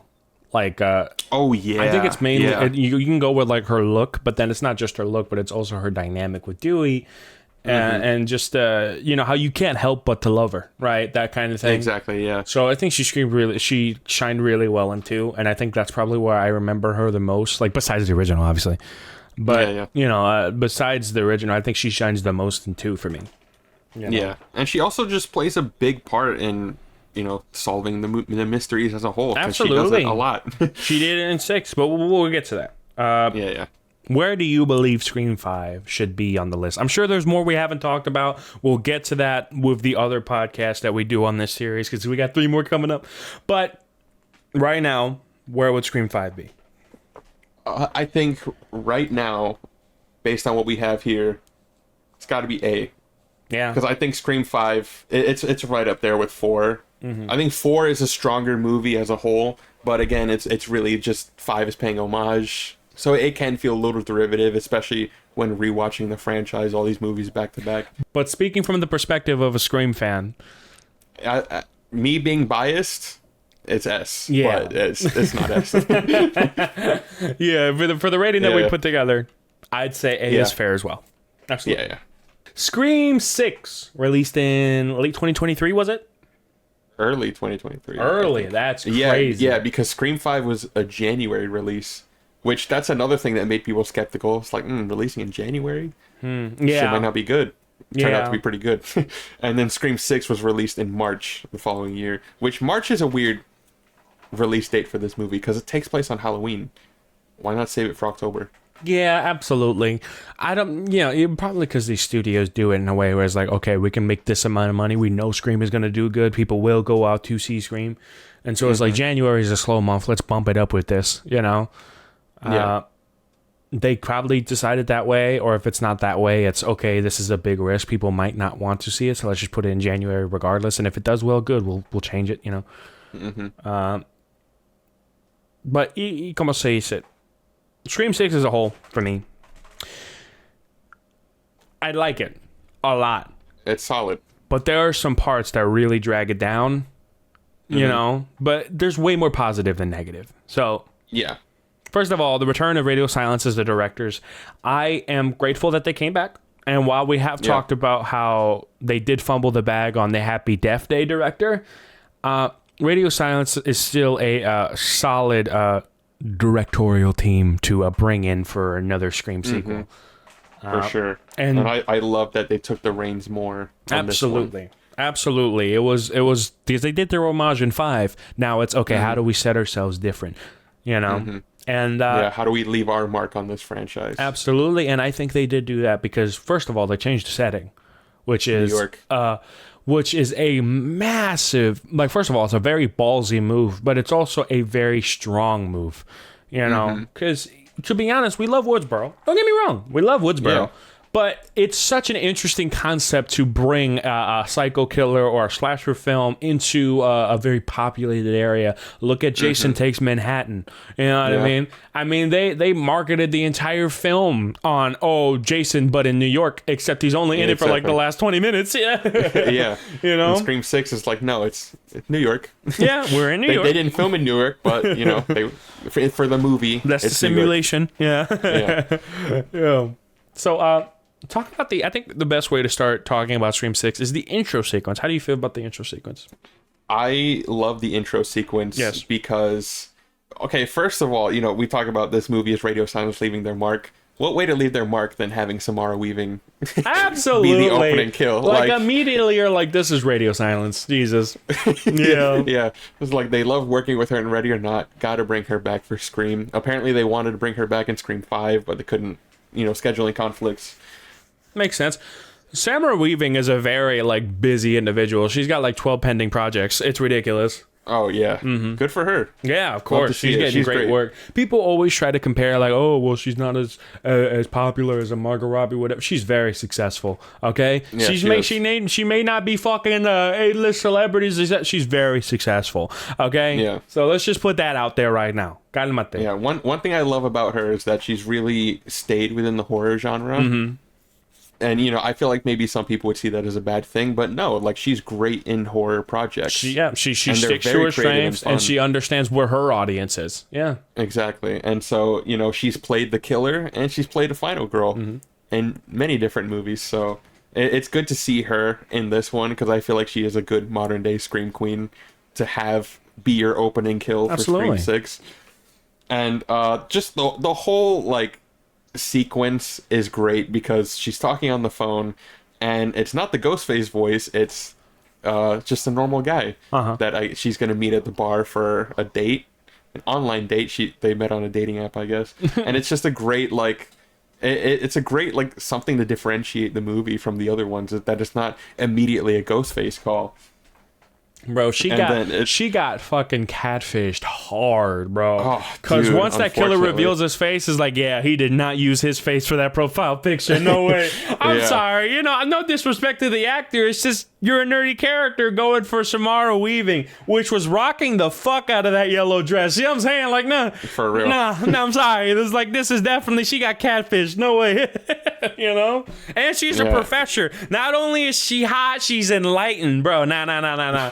No way. She's a film studies professor. Yeah, talking about she specializes in slashers, bro. Wifey, all right. Yeah, for real.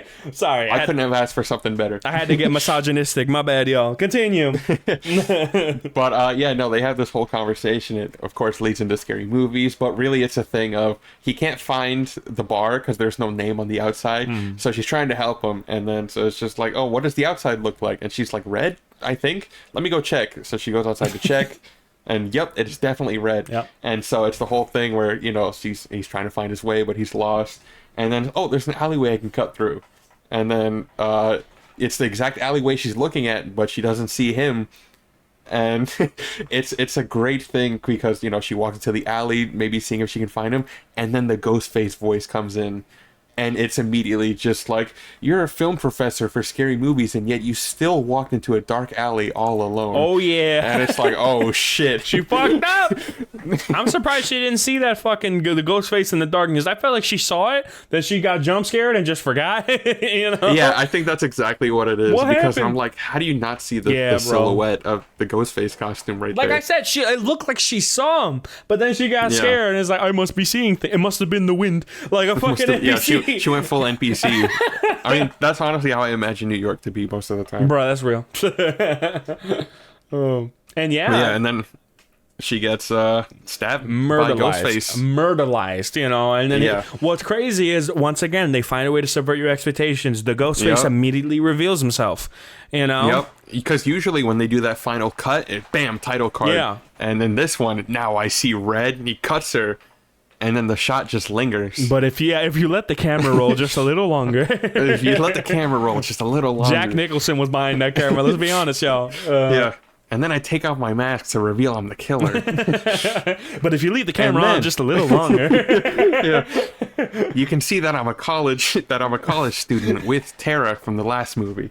and And if you leave the camera rolling just a little longer, turns out I was friends with Richie from the last movie. oh shit, yeah. You see the shrine, and like I'm gonna say, he gets a call from his friend who was supposed to be a Ghostface as well, Yeah. which is. In the intro, I love how different it is. All of a sudden, it's the Oh, killers being killed. You know, I gotta love it. But one thing, I'm gonna say is that one thing that I really wish this film pulled out, that it had the balls to do, and I know it seems unrealistic, and I know it seems a little too out there, but guys, this is the Scream franchise. Stu Macher should have been the solo Ghostface killer for this film. I'm being And the honest. fact that they acknowledge the fan theory within the movie. Do you remember that? No, talk to me about that. So it's when they're in the Stab Museum that has all the memorabilia from the previous movies, the Ghostface costumes, the weapons, all that shit. And so Kirby and Mindy sit down on the stage next to each other, and there's a broken TV in front of them. And Mindy's like, the TV that killed Stumacher, and Kirby says, if you believe he's really dead. Yeah, I remember that. Like, oh shit. Yeah, that's my thing too, right? Is like the fact that he wasn't the killer is why they use that line, But if he really was the killer, I'd just take out that line, and I would have had him do it, because throughout the entire film, it makes you feel that way, right? The mask with the fucked up, like it's old and decrepit. The mask is old, and not only that, but this ghost face looks like a professional. He's out there just doing it right. You know what I mean? And I think like one of the biggest moments was like this I wish this was Stumacher, was in that not gas station, convenience store. Convenience store. He walked into the convenience store, killed 2 guys, and then murdered a third one with his own gun. And like in that moment, I'm thinking, okay, this guy's experienced. He knows how to fight, that kind of thing. And so once again, I was hoping it was Stu, but of course the reveal, it turned out to be the detective, which, is fair, but yeah, like I said, it's just, we were this close from greatness, you know what I mean? Do it! Just fucking do it! Throughout the entire film, I was thinking Halloween Kills, Halloween Kills, Halloween Kills. They didn't do it. Damn it. The one thing I think, if you do bring back Stu, you have to have Sydney as the lead. Because, like, Sam, she is the lead in this one, and, they have the whole Core 4 thing, and Stu coming back would have been cool. But I also feel like Stu wouldn't have come after Sam. You're right. He would have gone for Sydney. You're 100% right. Yeah, if Sydney was the lead, then Stu coming back makes a lot of sense. It would work. I think one of the reasons why I think Stu coming back would be cool is because, once again, the whole buildup of the old Ghost Smash face, right? But also... the old busted up face. Right. But I think that's also like a response to the fact that the actual reveal was just, other than the fact that there's 3 ghost faces, was just lackluster. Underwhelming, yeah. Like all 3 of those characters were boring. No one cares about these characters. And the exposition dump at the end, which was a really big like moment that you have to have, you have to nail it. I love the set design. I love where they are. I love the setting. Besides that, I would have preferred Kirby being the killer. You know what I mean? Yeah. And the thing is, like, the motivations were good. It's the same as Scream 2. It's good old-fashioned revenge. But it's the fact that they needed to explain it that I think brought that scene down. It's like... To the length that they did. All they had to say was, we're Richie's family. Oh, okay. That's it. It really had to be... And then immediately try to kill them. Like, the fact that they dragged it out for, like, an extra 5 minutes. You know what I mean? It was like, man. Just shut up. Because we don't care about these characters. They're new, and 2 of them are uninteresting. The detective is the most interesting out of all 3 of them, and the detective's not really that interesting. Yeah, exactly. So, throughout that reveal, I was just thinking, just stop talking. Try to kill them. Why are you still talking? Just fuck... You know what I mean? Yeah. Richie was a saint. I'm like, he's your father. I get it. So shut the fuck up and fucking, what are you doing? You have a gun. Kill them. Get it over with. Or it's not even like a gun thing. I understand, but they have bricks in their hands. They can hold up. Bro, he has a gun. Shoot him in the fucking gut. You know what I mean? What are you doing? If you want to prolong their suffering, shoot him in the gut. They'll drop the brick, whatever, right? But it's just like to a point where it's like, oh, we've been waiting for this moment forever, and they have to drag it out. It's like, okay, drag it out in, okay, let's chase them around, let's play with our food. Don't talk for 5 minutes, because we don't care about the background. We really don't, Yeah, and it's also that this is probably the movie where I feel like the problem is most prevalent, in that as soon as they're revealed as Ghostface, all of a sudden they're crazy. And it's like, where was this energy before? Like, I get it, right? You're trying not to out yourself as the killer, but it's a whole personality shift, and the personality doesn't match with what we saw the Ghostface as. Right. Because this Ghostface was more of a silent, brutal killer in terms of, like, Jason or Michael. Right. This one wasn't really that talkative compared to previous ones. Even Roman came off as crazy. Not if you paid attention, right? Because of course, his impression was unremarkable. That was the point. But even Roman, when you look back and think, okay, he's the killer, and, like, you see that like, okay, he is a little crazy. He is a little like too specific. Like he is obsessed with making this movie. Is like, okay, he's crazy, and it's not a complete character shift like you mentioned. It's the same thing with 2. Not a complete character shift. The guy is just a weird fucking film student. And the first movie, definitely, Billy Loomis and Stu Macher are already crazy. They're already crazy. Yeah. And Emma then 4 Roberts wasn't that big of a change. Because Jill was a lot more like, you know, we didn't see a whole lot of her. She was subduing herself. She was held back. Yeah, exactly. And then exactly. afterwards, she had the same tone in her voice, but she was just willing to commit fully. And Charlie, he's just a fucking simp. And you saw that throughout the entire movie. So it's okay, you know? And 6, a complete tonal shift. It's Absolutely. a complete character shift. And that's my main issue with that reveal is that the tone doesn't feel the same as the rest of the movie. Yeah. Because the rest of the movie, this Ghostface is brutal. Like, take no prisoners. I mean, like, look at when he killed the therapist. No phone call, no playing with your victim. Bam! Yeah. No playing with your victim, no toying around, nothing. It just rang the doorbell. Guy walks up, break the glass, bash his head against the door, and then stab him in the face. That's it. Because and they then leave. only care about Sam and Tara, you know? That's it. And, you know, this is a ghost face that has a purpose. Right. No, my thing is why did they kill the one chick with the ladder? What's her name? The girlfriend? Let's see. Yeah, because Mindy's girlfriend. Yeah. But what's her name here? Don't remember her name. Annika. Yeah. Why did Annika? It wasn't Annika like supposed to be the daughter's, the detective's daughter, or no, the roommate is the detective's daughter. Okay. The one that revealed herself as Ghostface at the end. So they faked her death. Oh, okay. All right. I'm just making sure. Okay. And then they just killed Annika just because she was, you know, related to the group. Right. I got initially confused there. That's why I asked. Yeah. What about the that whole sequence is great. By the way, absolutely. I love the ladder sequence to death. We just shit on the movie for a minute, but let's talk about some positives. That entire sequence where Ghostface just comes to their apartment. Like, the Ghostface isn't playing around. And you see that throughout the entire movie, you know? I mean, the Ghostface fucking attacks Jenna Ortega's character right off the bat outside, and so they both run upstairs, and then they're greeted at the room. Greeted at the room with the Ghostface coming through the front door. Didn't the Ghostface, like, shoot, like, the first chick, and that's how she faked her death? No, she came, like, busting out of her room with a slit throat. So she was like covered in blood and already dead, and everyone was like, what the fuck? Yeah, because it was behind a closed door, and then she just busted out, and you know, she had blood and shit all over her neck. Yeah, my memory isn't perfect, guys. That's why Squito's skimming through the movie while I'm talking about it. You know what I mean? We just got to be 100% sure here. And then Ghostface grabbed Annika, and then he stabbed her like right in the gut and twisted the knife too. So she was already fucked even before that. Ladder. That's just not going to close properly. Yeah. But that whole sequence is really fucking good. Cause then so Tara and Chad both get locked outside the apartment door. Yeah. So their first instinct when they saw Ghostface was like, oh my god, we have to run out. But they're the only two that ran out. Because then Ghostface closed the door on the others before they could leave. And so Sam, Annika, and Mindy are all stuck in Quinn's bedroom, and Ghostface is trying to bust in, but there's two entranceways. You have the main door to the room, and then there's another door that goes through the bathroom.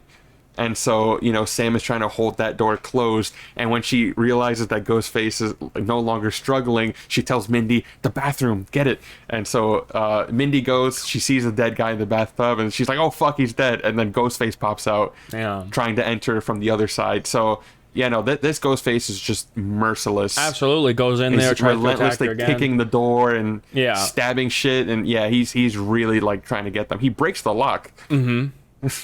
Dude is he's a fucking badass, right? He's going in there, trying to kill him, and then eventually the boyfriend from across on the other building, he's like, I got a ladder, come through. And it's like, first of all, you got a ladder? Wait, hold on. I love that the first thing that Sam says when he pulls out the ladder is, are you fucking serious? It's like, you got a better idea? You got a better idea? Right. Yeah. Fucking hell. You know what I would have done? It would have been easier. Shit, I don't know if it would have worked.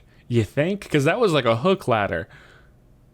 What I would have done is just pass her the ladder so she can put it down, and they climb down. You know? Just saying. I think it was a hook ladder, if I'm not mistaken. I don't know. To me, that shit just looked like a ladder. Yeah. Maybe I'm I don't know wrong. different kinds of ladders. If it was a hook ladder, maybe I'm crazy. But it's still, it was still a really cool moment, so I don't mind. Yeah, it's she goes, she's crawling through. Oh my god, I'm gonna fall. She doesn't, and then of course, como se dice, the other character. I keep forgetting her name. Annika? Mindy. Or Mindy. Yeah. So Mindy is crawling through. She only has an arm slash. What's great? What's funny to me is that she got arm slashed, and she was like what's the word? Playing as if she got stabbed in the gut, like Annika. Yeah, you would think she got stabbed in the fucking gut. Exactly. It's like, bro, you just got scratched, man. Walk it off. You know? He's not good with pain, I guess. Fucking hell, right? And then and Annika's like holding the. Annika's like, go, it's fine. Yeah, I'll go behind you. My thing is like Annika. Honey boo boo chicken, listen, I think your best option right now is to just lean up against the fucking cabinet. What are you doing? You're just waiting for her to pass. I'm like, bro, I understand you're tired. Listen, you can take a nap right next to that cabinet. He's not gonna move it. You know what I mean? But you just didn't fucking do that, and so now you did. Yeah, God damn it. But I really liked how he played with his food with that fucking ladder. He did, yeah. He's just fucking rocking. Just like, shaking the ladder. Is she gonna make it? And then he fucking... She was really close, too. Like, they almost got her hand. Oh, yeah. Absolutely. And then that's when ridiculous. Ghostface was like, fuck it, and he just turned it. Yeah. He just turned the ladder. It's like, yeah, fuck you. Absolutely ridiculous. And her death was gnarly. She landed on the fucking dumpster. Yeah, and they fucking played it up with the practical gore. You gotta love it. Yeah. To be honest, though, like from that height, yeah, I've seen people survive that. You know what I mean? Like, not like the way her face got smashed. I'm like, maybe if she hit the corner of the garbage can, you know what I'm saying? Like, that would have been fucked up. Can you imagine? Or she just fell on the cement and there was like a shot of her head hitting it, yeah. And then like she rolls over, like doing the the labor breathing before she dies. That I think that would have been cooler, but still, fucking badass. Regardless. Yeah, I think Ghostface in this movie is just fucking menace, bro. Absolutely. I love it. I love the more brutal Ghostface. I like Detective Ghostface. When the clean face Ghostfaces came around, I could tell there was a difference. You know what I mean? Being honest, that convenience store is probably my favorite moment in the movie. Cinema, bro. I'm telling you, it's ridiculous. The guy just gets in there and is like, "What? We got a problem? Fuck yeah, seeing one," and then he gets the other one. And then the fucking guy pulls the shotgun, he sees him, ducks, and then grabs it. Oh my god, bad motherfucker, dude. That's so good. Like I said, I got Halloween Kills vibes, except that Ghostface is human, So I'm like, damn. All I'm saying is, well, eventually, if they ever do go like fully paranormal, he's inhuman, guys. What? The one thing I will say is I wish there was a bit more of a police presence. Yeah, in this movie, because it's in New York, and he literally killed 2 people in a convenience store. Like, you would think that there's more of a manhunt for the dude in a ghost costume. That's the thing, right? Is these fucking Scream movies, they never do it. It's like, if these people are being hunted, why aren't they in the PD 24/7? The fucking Terminator did it. Exactly, yeah. Shit, give us a scene of Ghostface going on a rampage in a police department. That would be sick, and then it wouldn't be believable. You know what I mean? Now, what they could have done was her being in the PD and then the detective doing the fucking killing, The detective finding a way to, surpass security. What the fuck? Maybe it's overnight. Graveyard shift. Right? And maybe I would love to see a reveal at a police department. Fuck yeah. Mm-hmm. But, regardless. Yeah. And we also get the reveal of Kirby is now an FBI agent. Yes, which, really fucking cool that they brought her back. Should she be alive? Not really, but she did say she died for 4 minutes, so I don't mind. Technically. I don't mind. She technically died, and it makes sense, what they brought her back. But I'm telling you right now, these ghost faces never kill them. I swear to God, it's ridiculous. Like, they never kill the characters that need to be killed. It's ridiculous. Fucking one of the biggest instances of that was in this movie with what's the word, Mindy. Mindy is at the end of a subway car, and the ghost face is not stopped at all by anybody. In fact, he is being allowed by Ethan Landry. So at that point, I was like, okay, you stabbed her in the gut. Oh, you cut up her stomach a bit. All right, cool. Are you gonna stab her in the throat now? Are you gonna finish the job? No, just doesn't fit, and for no reason. There was nobody saying, "Oh, what's happening?" No, literally no reason whatsoever. The ghost face just said, "All right, I'm done." Now, if they bring up like in Scream 8 or something, or it's like, oh, actually, Mindy orchestrated all of these kills in cahoots with Chad, and then it was like a big reveal, kind of like how Scream 3 tried to do, except it was with somebody who we didn't know. As like, okay, then I'll forgive that scene, but for now, as is, why wouldn't the Ghostface finish his meal? Or her meal, actually. Her meal. Yeah.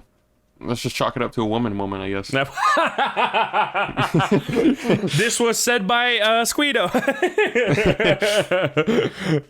There was this moment in UFC where Joe Rogan and I think John Anik, they're commentating over a fight. And then they say, like, John Jones in the white trunks, Lyoto Machida in the black trunks. Or you could just say white guy Machida and black guy John Jones. That was said by Joe Rogan. I don't think it was funny. I don't think it was Lyoto Machida, but who gives a fuck? Yeah, you get it. But yeah, no, I think Scream 6 is a very solid movie. Absolutely. I like that they tell the boyfriend to leave just before the final act. Absolutely. Which, like, we don't know you. Like, yeah, you're right. Absolutely, yeah, you're right. I wish that Danny Brackett, like, I hate to say this, but it's the truth. Doesn't her boyfriend look like an ex-con? You know what I mean? He does. You know, like, doesn't he look like an ex-con? Maybe he could pass off like the ex-Marine, you know, something like that, right? Like, he looks like a hard individual, right? And so, you know, and so what I'm thinking is, like, kind of wish like he passed her a weapon, you know. He's like, all right, no problem, pero mira, and then her a shiv. Pulls it. yeah, something like that, right? Or he passes her a weapon. He's like, mira, just in case. I know you don't trust me. That's for you, you know. And then he fucks off because he was never the killer to begin with. It's like it makes sense that he'd be armed in some way, you know. Yeah, and for me that was kind of a fake out casting the first time I saw it, because I had seen him in Arrow, and he was like one of the big villains in season 5, or he was the main villain in season 5, and so for him, I'm like, I know this guy as a villain. He might be Ghostface, and then he wasn't, so I'm like, all right, cool. Right, with so the amount that they played it up as well, you never know, but fake out casting, you know. And then como se, I just knew Mikey, what's the word? Mikey Madison was definitely like a killer because of her casting, but in this instance, I do agree it's a bit of fake out casting. Maybe that's just something they realized when they did Scream 5. Is like, let's do that, but flip it. I like it. Yeah. Why not? Also, the entire sequence with Gale is really good. They definitely do drag it out. You think she's really gonna die because of what they did to Dewey. Do I agree with leaving her alive? I mean, I guess. You know, it's like if you're gonna up the stakes, actually kill her. You know, or for once have him die in the hospital, like on the bed. you know, something like that, right? Because I mean, Dewey got killed, but he was already dead before he ever hit a bed. I'm talking about like she dies in the hospital bed from her injuries. You know. Yeah. Like that would have been a cool dynamic because we've never seen that either, you know? But yeah, for sure. They just didn't pull the trigger on it, which I actually disagree. You know, I think it would have been better if she did die because it would have raised the stakes. I agree. It would have added to the aura of the killer, you know? Which already he had fucking aura. Killing an OG character, forget it. And then in Scream 8, kill Sydney. You know? Yeah. That's it. Go whole Star Wars. Yeah. Slowly kill off the OG trio. You have to. In each movie. You have to. So you're not killing Gale Weathers, I think was a misstep. You know, you just like I said, you got balls, use them. Yeah. The best part of that sequence to me is when she hangs up the phone and redials the number. Yeah. And hears the phone ringing in the closet. Bang, bang. Yeah. My thing is, right, he shoots him twice, right? And does he fall out or does he open? What happens? I'm looking at it right now, actually. Yeah, because I forget. Because if he just fell out and was on the ground, it's like, shoot him. What are you doing? No, he just busted out. Yeah, he busted out. Stabbed her immediately. Right. Yeah. So, all right, fair. Or I agree. It was Quinn again. Right. And so one thing I will add, wait, which Ghostface was this? Was this the detective? No, this was the daughter. Quinn, because the detective was with Sam and Tara. Right, so this was Quinn doing this shit. Right. You're right. Yeah. And so... Because she had they thought she was already dead at this point. So the reason Quinn did a lot of the Ghostface stuff is because well, if she was already dead, she's off the suspect list, you know? Right. Ethan was still So- alive in their canon. Yeah. Yeah, he was in the van with Chad, and then the detective was with Sam and Tara. So it had to be Quinn. So Right. yeah, so this had to be Quinn. So yeah, Quinn goes in, and she's about to kill. One thing I don't like was that como se dice, Gail's gun was knocked away from her, and then finally when she knocked out the ghost face, she went straight for the knife. You know, it's like, I understand it's right in front of you, but the gun is literally to your left. Yeah. Grab the And gun, then bitch. Ghostface just grabs the glass. Yeah, It's like, and then alright. I like that dynamic, absolutely. So Yeah. if you, I understand, and I actually like it this way, absolutely. You know, it's just another thing where practically it's like, well, you know, she probably should have gone for the gun, but all right, you know, going for the knife makes sense, more symbolism, and then she grabs At least she went for something. Yeah, right, Didn't right. just stand over him. absolutely, and then hit him with the fucking glass, and like, oh my gosh, she's about to die. He brings the knife. Dude, I'm telling you right now, when Quinn brought down the knife on Gale, should have fucking stabbed her in the face. I'm being honest. Right through the eye, bro. Oh shit. It was very close. That I'm telling you, I'm just saying, if you want to have some balls, that's when you do it. Right then and there, unceremonious, savage. All right, do Yeah. it. They did it in Fear Street. In the first Fear Street, some chick dies who you really don't think is gonna die, and then she dies right at the end, and it's like the most fucked up thing you've seen. Do it here. Do it. You know, because it hits so fucking hard, like how like crazy gory and fucked up the death is, you know. And it really would have elevated Quinn as a killer, you know, but Yeah. they didn't do that. So, you know, once again, it's just, why have Gale get so close to death and then she's still alive? You know, I don't like that decision. I don't. And it's something a lot of people have criticized with this movie, me included, honestly, is that I feel like a lot of the characters should have died, Yeah. and then they didn't, like Chad. Yeah, no, absolutely. Chad should be dead. Chad got stabbed 20 times. Run away. No, get away. It's all right. He got stabbed fucking how many fucking times by 2 different Ghostface? You're telling me they didn't finish the job? You know, come on. You know? Yeah. It's just a thing. Like, Scream 6 really amped this up to 11, where they killed nobody of substance. Yeah. It's weird, right? You have the most brutal Ghostface, and yet he fails. They didn't even kill Kirby. You know what I mean? What the fuck? Yeah. I understand her coming back after she gets shot 3 times in the chest. Like, I understand her coming back after that, but then she should have been killed afterwards. Come on. Fuck. Jesus Christ. Yeah. I like Kirby, though. Yeah, me So too. I'm fine with that Me one. too. Yeah. I agree. I'm just saying, is like, You could have killed Mindy and Chad. I love Mindy and Chad, but you could have killed Mindy and Chad. absolutely, especially with Chad, like, just like getting becoming the love interest and then being killed immediately. And then I guess Tara feels like whoever I love, they get hurt. And maybe that could be the arc for story 8, where they just separate entirely, and now it's Tara abandoning Samantha. Or whatever her name is. So yeah, Samantha Carpenter. That also would have been a good callback to Scream 2. Just because the whole Dewey and Gale thing. Just saying. Because the ending of this movie is also in a theater, just like Scream 2. Come on, guys. Yeah. But no. The most satisfying thing in this movie is when, you know, they're fighting all the ghost faces, and then the detective gets knocked out and wakes up, and Sam goes full ghost face. Oh yeah, absolutely. It's definitely a part where like let me bring up, what's the word? Like, let me fulfill my destiny as a ghost face, just like my father. And then she kills him. And I like the imagery and symbolism she has with the mask. Like, do I pursue this now? And then Tara like brings her back. And it's like, no, because I still got people like in my life. And so she drops the mask immediately. You know? Yeah. And I love that she almost doesn't kill the detective too, and then Tara gives her a look of like, really? Tara's It's like, yeah, but you fucked my family. you did Stabs fuck him in with the eye. family. Yeah. Yeah. I like that. Absolutely. I don't think the detective should have, what's the word? Like, if we're talking like realistically, like the fucking ghost face came from the most obvious place, from behind the curtain. You know? Yeah, right. Like, come on. But was not looking behind the curtain. Fine. Whatever. Fine. You know what I mean? Just saying. It's the truth. Yeah.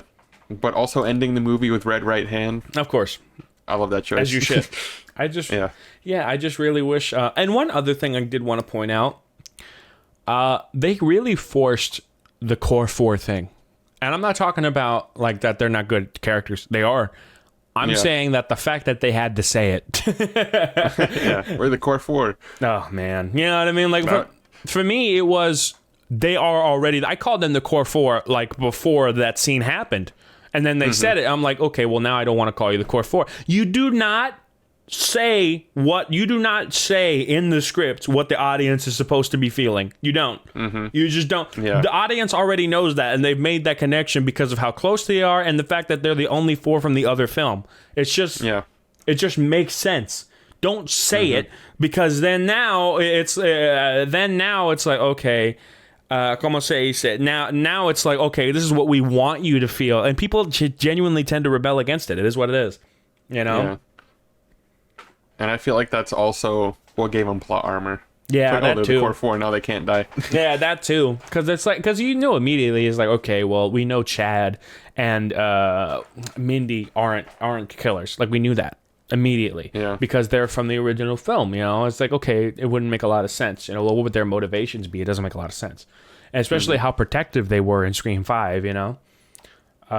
Scream 6 rather, in the beginning, where it's like Tara was off to go do something, like not one of them wanted her to go and get taken advantage of. So how protective they are of her, it wouldn't make sense for them to be the killer. And that taking away of suspicion is just not Scream.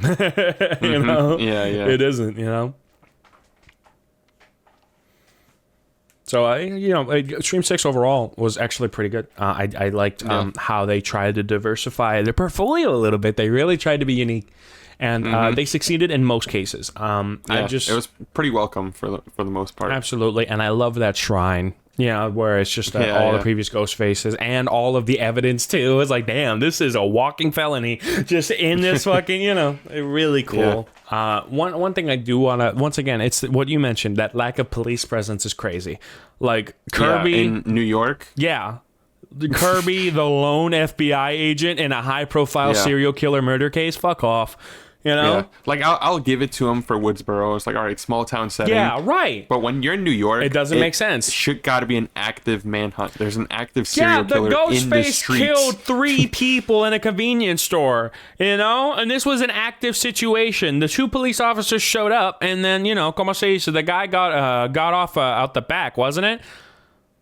Yeah. And so it's like, okay, well, why aren't there fucking cars, dogs, helicopters? What's going on? Nothing. And I understand that, like, the chief detective probably, probably instigated a bit, but, like, come on. Yeah. Multiple murders, he's not gonna get much off the ground when it comes to calm down, guys. It's just a serial killer. You know what I mean? Fuck off. Yeah. And also, it's like, it's Halloween. There are people in costumes, but, like, to have the police searching all the ghost faces. Yeah, like legit checkpoints everywhere. You know what I mean? Because that's what it would be. All these fucking people being killed off. You got a high profile celebrity in Gail Weathers who almost was killed in her own home. Yeah, there's gonna be a high police presence, if not only for the politics, right? But none of that. I wish they did play with that a bit more. Yeah, that's the one thing I would have liked to see more of in this movie is a police presence, because I feel like when you make it in New York, you got to change things up. You can't treat it like it's the same small town setting. I wish they kind of revealed the detective is like, oh, I greased the hands of whoever to to kind of divert this, or maybe I planted evidence for the police to be in different areas. But they don't bother. You just have to. It's not even implied. That's the thing, right? So you just have to automatically assume. Except none of that was implied. So really, that's just kind of, what's the word? It's kind of cheap for me. I wish they did emphasize on that more. Absolutely.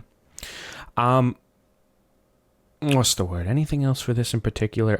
I did like Samantha Carpenter in this one again. I like Tara in this one again. Once again, 2 standout performances, really good. Not as good as Steam 5, but that's because it's different material. It just makes sense. Yeah, this one's a lot more original, and I welcome that completely, because they nailed it for the most part, and it still feels like Scream. That's the thing. That's the hard part. Can you be original while still having it feel like Scream? Right, and Scream 6 was able to do that. Absolutely.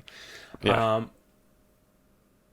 Another little thing I wanted to talk about with Scream 6 is at near the end, when Samantha has the gun pointed at Quinn, I think her name is, the killer, and the fucking gun, it goes click click, like, oh shit, what's the word? So Quinn, was she armed or did she just have a knife? I believe she just had a knife. She just had a knife. Right. Okay. And what was it? You're thinking of the detective. Yes, 'cause yes, he came upstairs I just mentioned it. and she was already out of ammo, and then he had a gun, right, and he charged her. I noticed that too. right. Yeah. So what was it? So Quinn turns around. Quinn gets shot right in the face, and then the detective is there, right? And so, como se dice? Sam has the gun, and she's gonna shoot the detective, and the detective's armed as well. She's gonna shoot. Oh no, the gun is empty. And then she charges the detective, and the detective charges as well. I hated that. That was ridiculously amateurish. You know what? You know what would have been the best for that part? Oh shit, the gun's empty. She throws it, then charges. That would have been the best part. Just throw the gun at him. And he's like, oh shit. And as he's pulling it out, and then gets tackled. That's it. Little things like that. I didn't like about that was not the fact that she charged at him. It's the fact that he charged back when he had a loaded gun in his hand. That's what I'm saying. It's like, okay, well, you have to be able to discombobulate him for a second. How do you do that? Throw the gun, then charge. That's how you do it. No, she just dropped it and charged anyways. Like, what the fuck? You know? And the fact that he charged after, right, fucking stupid. It's like, just shoot her. What are you doing? All right. You know? It's like, we're talking about the same guy that, like, just fucking deaded 3 guys in a convenience store. Like, we're talking about we're talking about the same badass here, right? That's killing other killers, right? Yeah. And then he just does that dumb shit. And it's like, what are you doing, dude? Mm-hmm. You got police training. Take that bitch down. You know? Whatever. Fine. It's like a little fun. I also like that in this movie, Ghostface is not really like the meta movie fan that Ghostface usually is, because I mean, the detective isn't really a fan of the stab movies. Right. He says that. They're a little too dark for my liking. Yeah, and the big mega Quinn fan. And Ethan Go ahead. don't really care. It's Richie's the mega fan, and he died in the last one. So now it's just an honor verse. Like, oh, Richie was a saint. Richie was this, that. So he was a real man. And then she's like, he was a limp dick little fuck. Like, damn. Watch out, you know. I love the line in the opening kill. Before he kills the roommates, who gives a fuck about scary movies? Yeah. And then title card. Immediately is like, yeah, subversion. I love it. I love little subverting. It's great. Which is also like another nod as to like why it wasn't Stu, you know? Yeah, because it's like Stu loved movies. Yeah. You know? A little too much. Right. Yeah, a little too much. Fucking guy. Yeah, so if anything, Stu Macher, need him in Scream 8. Let's do it. Fuck it. Yeah. I want him to have a fucked up, scarred up face. Let's go. All the way. Also, they brought in the dad from Ready or Not. Did they? He was the therapist. Yeah, you're right. You know, when I saw the therapist, like the first shot, I'm like, okay, maybe he's the killer. Immediately, I'm like, Roach has that villainous vibe because he's like he's too insightful about her past. It's like, oh, you have to tell me. And then as soon as he told her, like he used it against her. It's like, I thought this was safe, you know. Okay. Yeah, and also he's the kind of guy who's like, didn't he just say "Hail Satan" in Ready or Not? Ayo. I don't trust this guy. I don't trust him. I don't know about that. So overall, I'm sure there are other things that we have to talk about, but mainly that will be in other tier list. How do we feel about Scream 6 on the tier list? Scream 6, good movie, solid flick. Definitely, I feel like has more problems than Scream 5, you know, but that's because it also takes more risk, you know. Indeed, yeah, and so you got to respect it in that front. Right.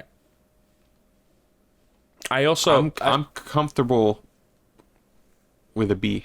Yeah, and the reason why I would put it at B is mainly because of that big reveal. That big reveal is something that you have to nail, and also with characters not really dying and feeling as if it's like, okay, well then what was this whole rigmarole for, you know? Yeah. So it's a weird dynamic to have with a bloated cast, and yet none of them really die. None of the ones that we care about really die. Yeah. You know? Like I said... I mean, at the end, you have Gale lives, the core 4 lives, Kirby lives. That's 5 characters that live. If I was the guy... I agree. If I was the guy in the chair, it would have been Gale, Chad, and Mindy.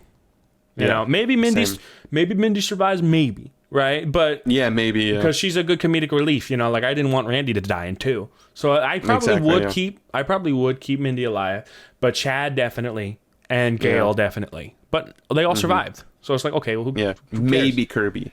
at the end. Yeah, Maybe. I would have kept Kirby. I think she would have died in the 8th installment if she did die. Because I really like Kirby's character, and I love the charisma that she brings. I feel like she's very valuable to keep around. You know what I mean? Yeah. Because she definitely does elevate whatever movie she's in. She's great. Hayden is great. So yeah, she's great in Scream 4, and she's just as good in Scream 6. Damn straight. It's just that there's a lot more cast members in 6, so I feel like she doesn't get as much time to shine. Absolutely, that's what I was just about to say. I wish she had more to go off.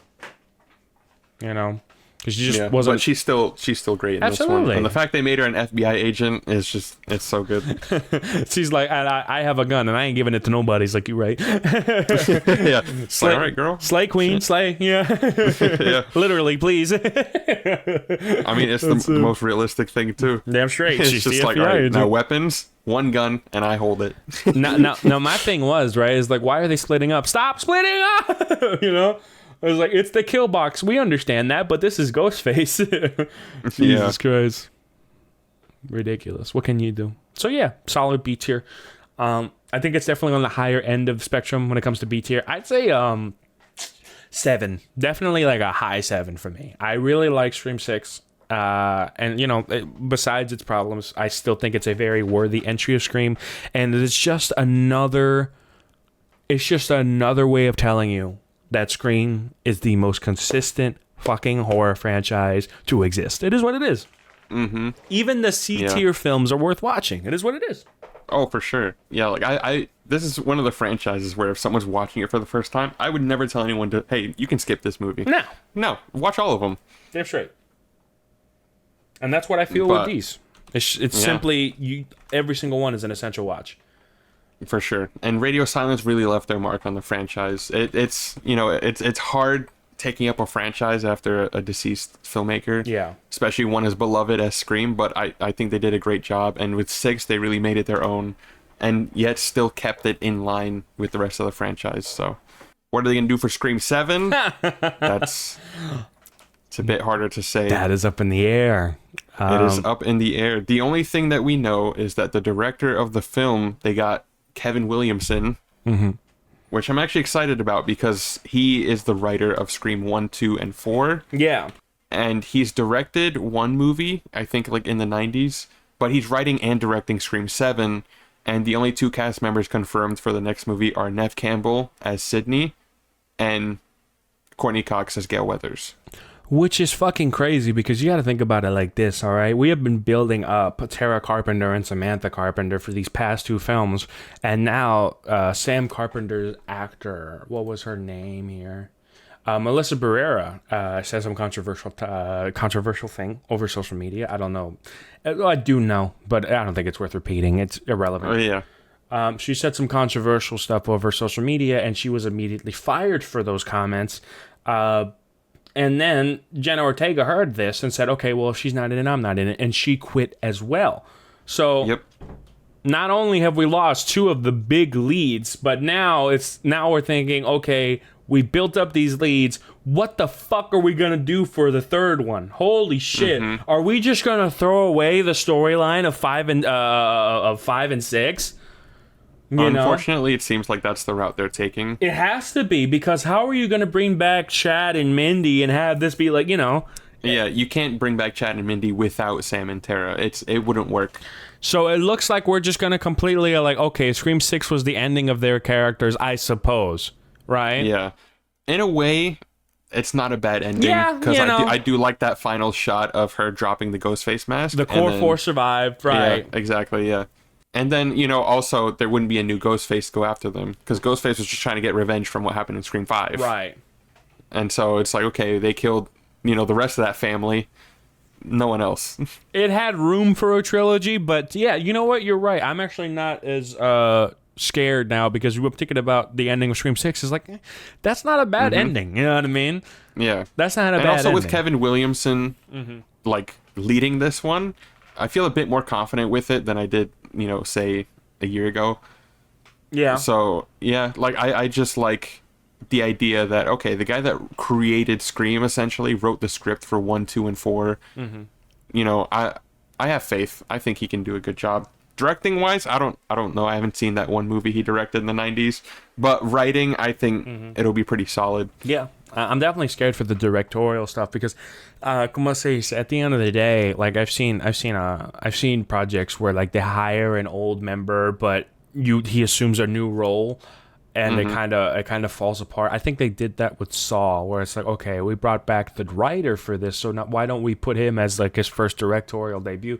And it was terrible, you know. Yeah. I mean, some people would also, use The Predator as an example. Shane Black co-wrote the original Predator, and then he made The Predator, the 2017 one. He directed that one. Yeah. A lot of people didn't like it. Yikes. Yeah. So I liked it.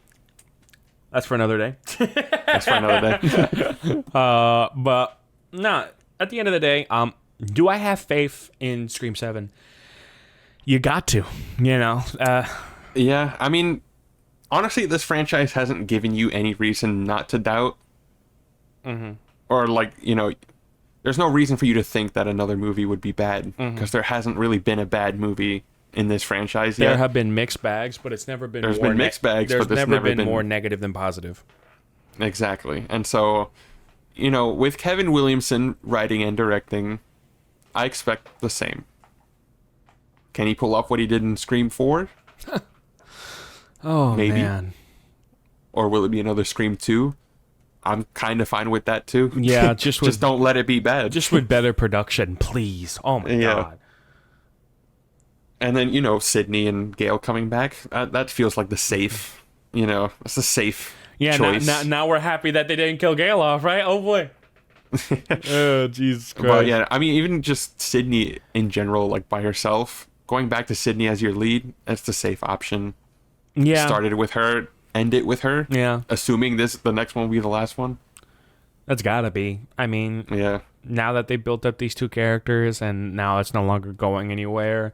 I mean, at this point, you can just think of like fucking Scream 6 as like a spin-off. Yeah. That's a fun way to think about it, too. Yeah.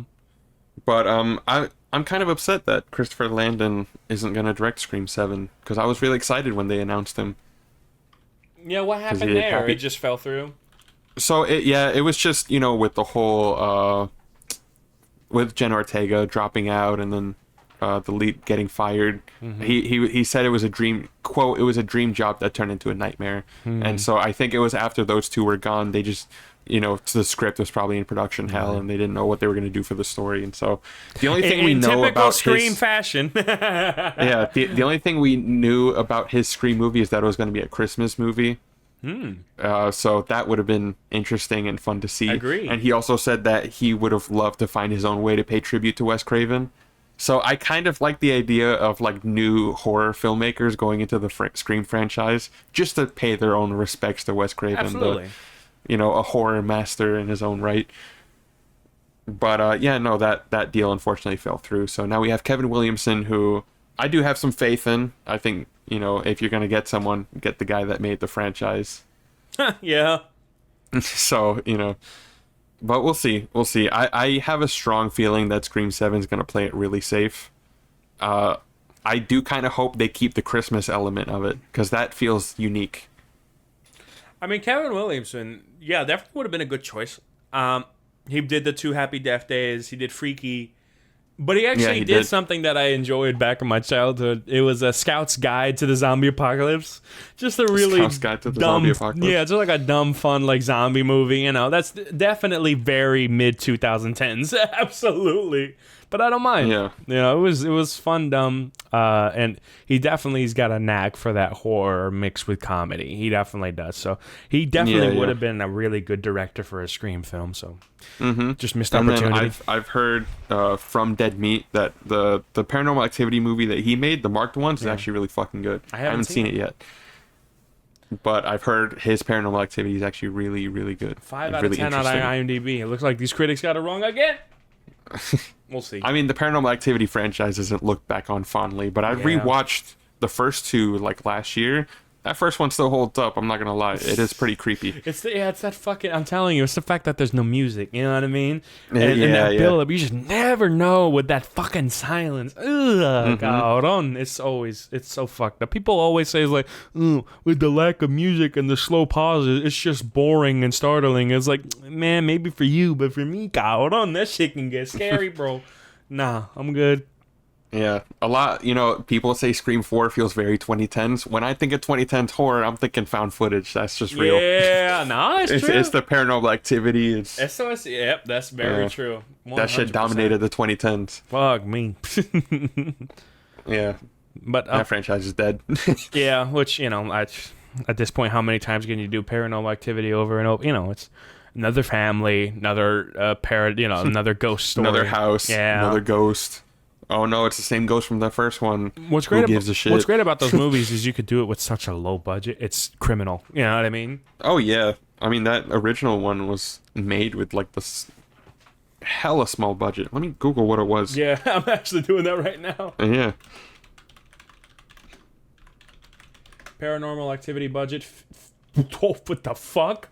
The film was shot for $15,000. What? Yeah. Yep. Holy and then think shit! of how much of a mega giant that movie was. That's $45,000 less than the Blair Witch Project. Jesus Christ. What the fuck? And then Paranormal Activity 2? What? Don't tell me. Was released in theaters with a $3 million budget. Holy shit. Paranormal Activity blew it out the fucking park, huh? Holy shit. Yeah. Nah, but I mean, think about it, right? They made that original movie for $15,000. Shit made $200 million. That's what I'm saying. Talk about your ROI. Holy fuck. No wonder there's fucking 8 movies or some shit. And then second one made $177 million. That is a $174 million profit. Holy fucking shit. Yeah, dude. That's why that Blumhouse fucking that business model is amazing. Low budget horror films with great marketing. Yep. It just works. It just works. Man, we really got to do a tier list of the Paranormal Activity films. It's. I mean, shit, I'm down. It's I'm not on there. lie. You know what I mean? So Yeah. we'll think about it. We definitely want to go away from horror after the Scream podcast. Just to vary it up a bit, right? But Paranormal Activity will definitely be on the mind. Maybe we'll do like a genre switch with each phase of tier list. Yeah. I mean, we got Scream for the spooky season. Yeah. I think that's good.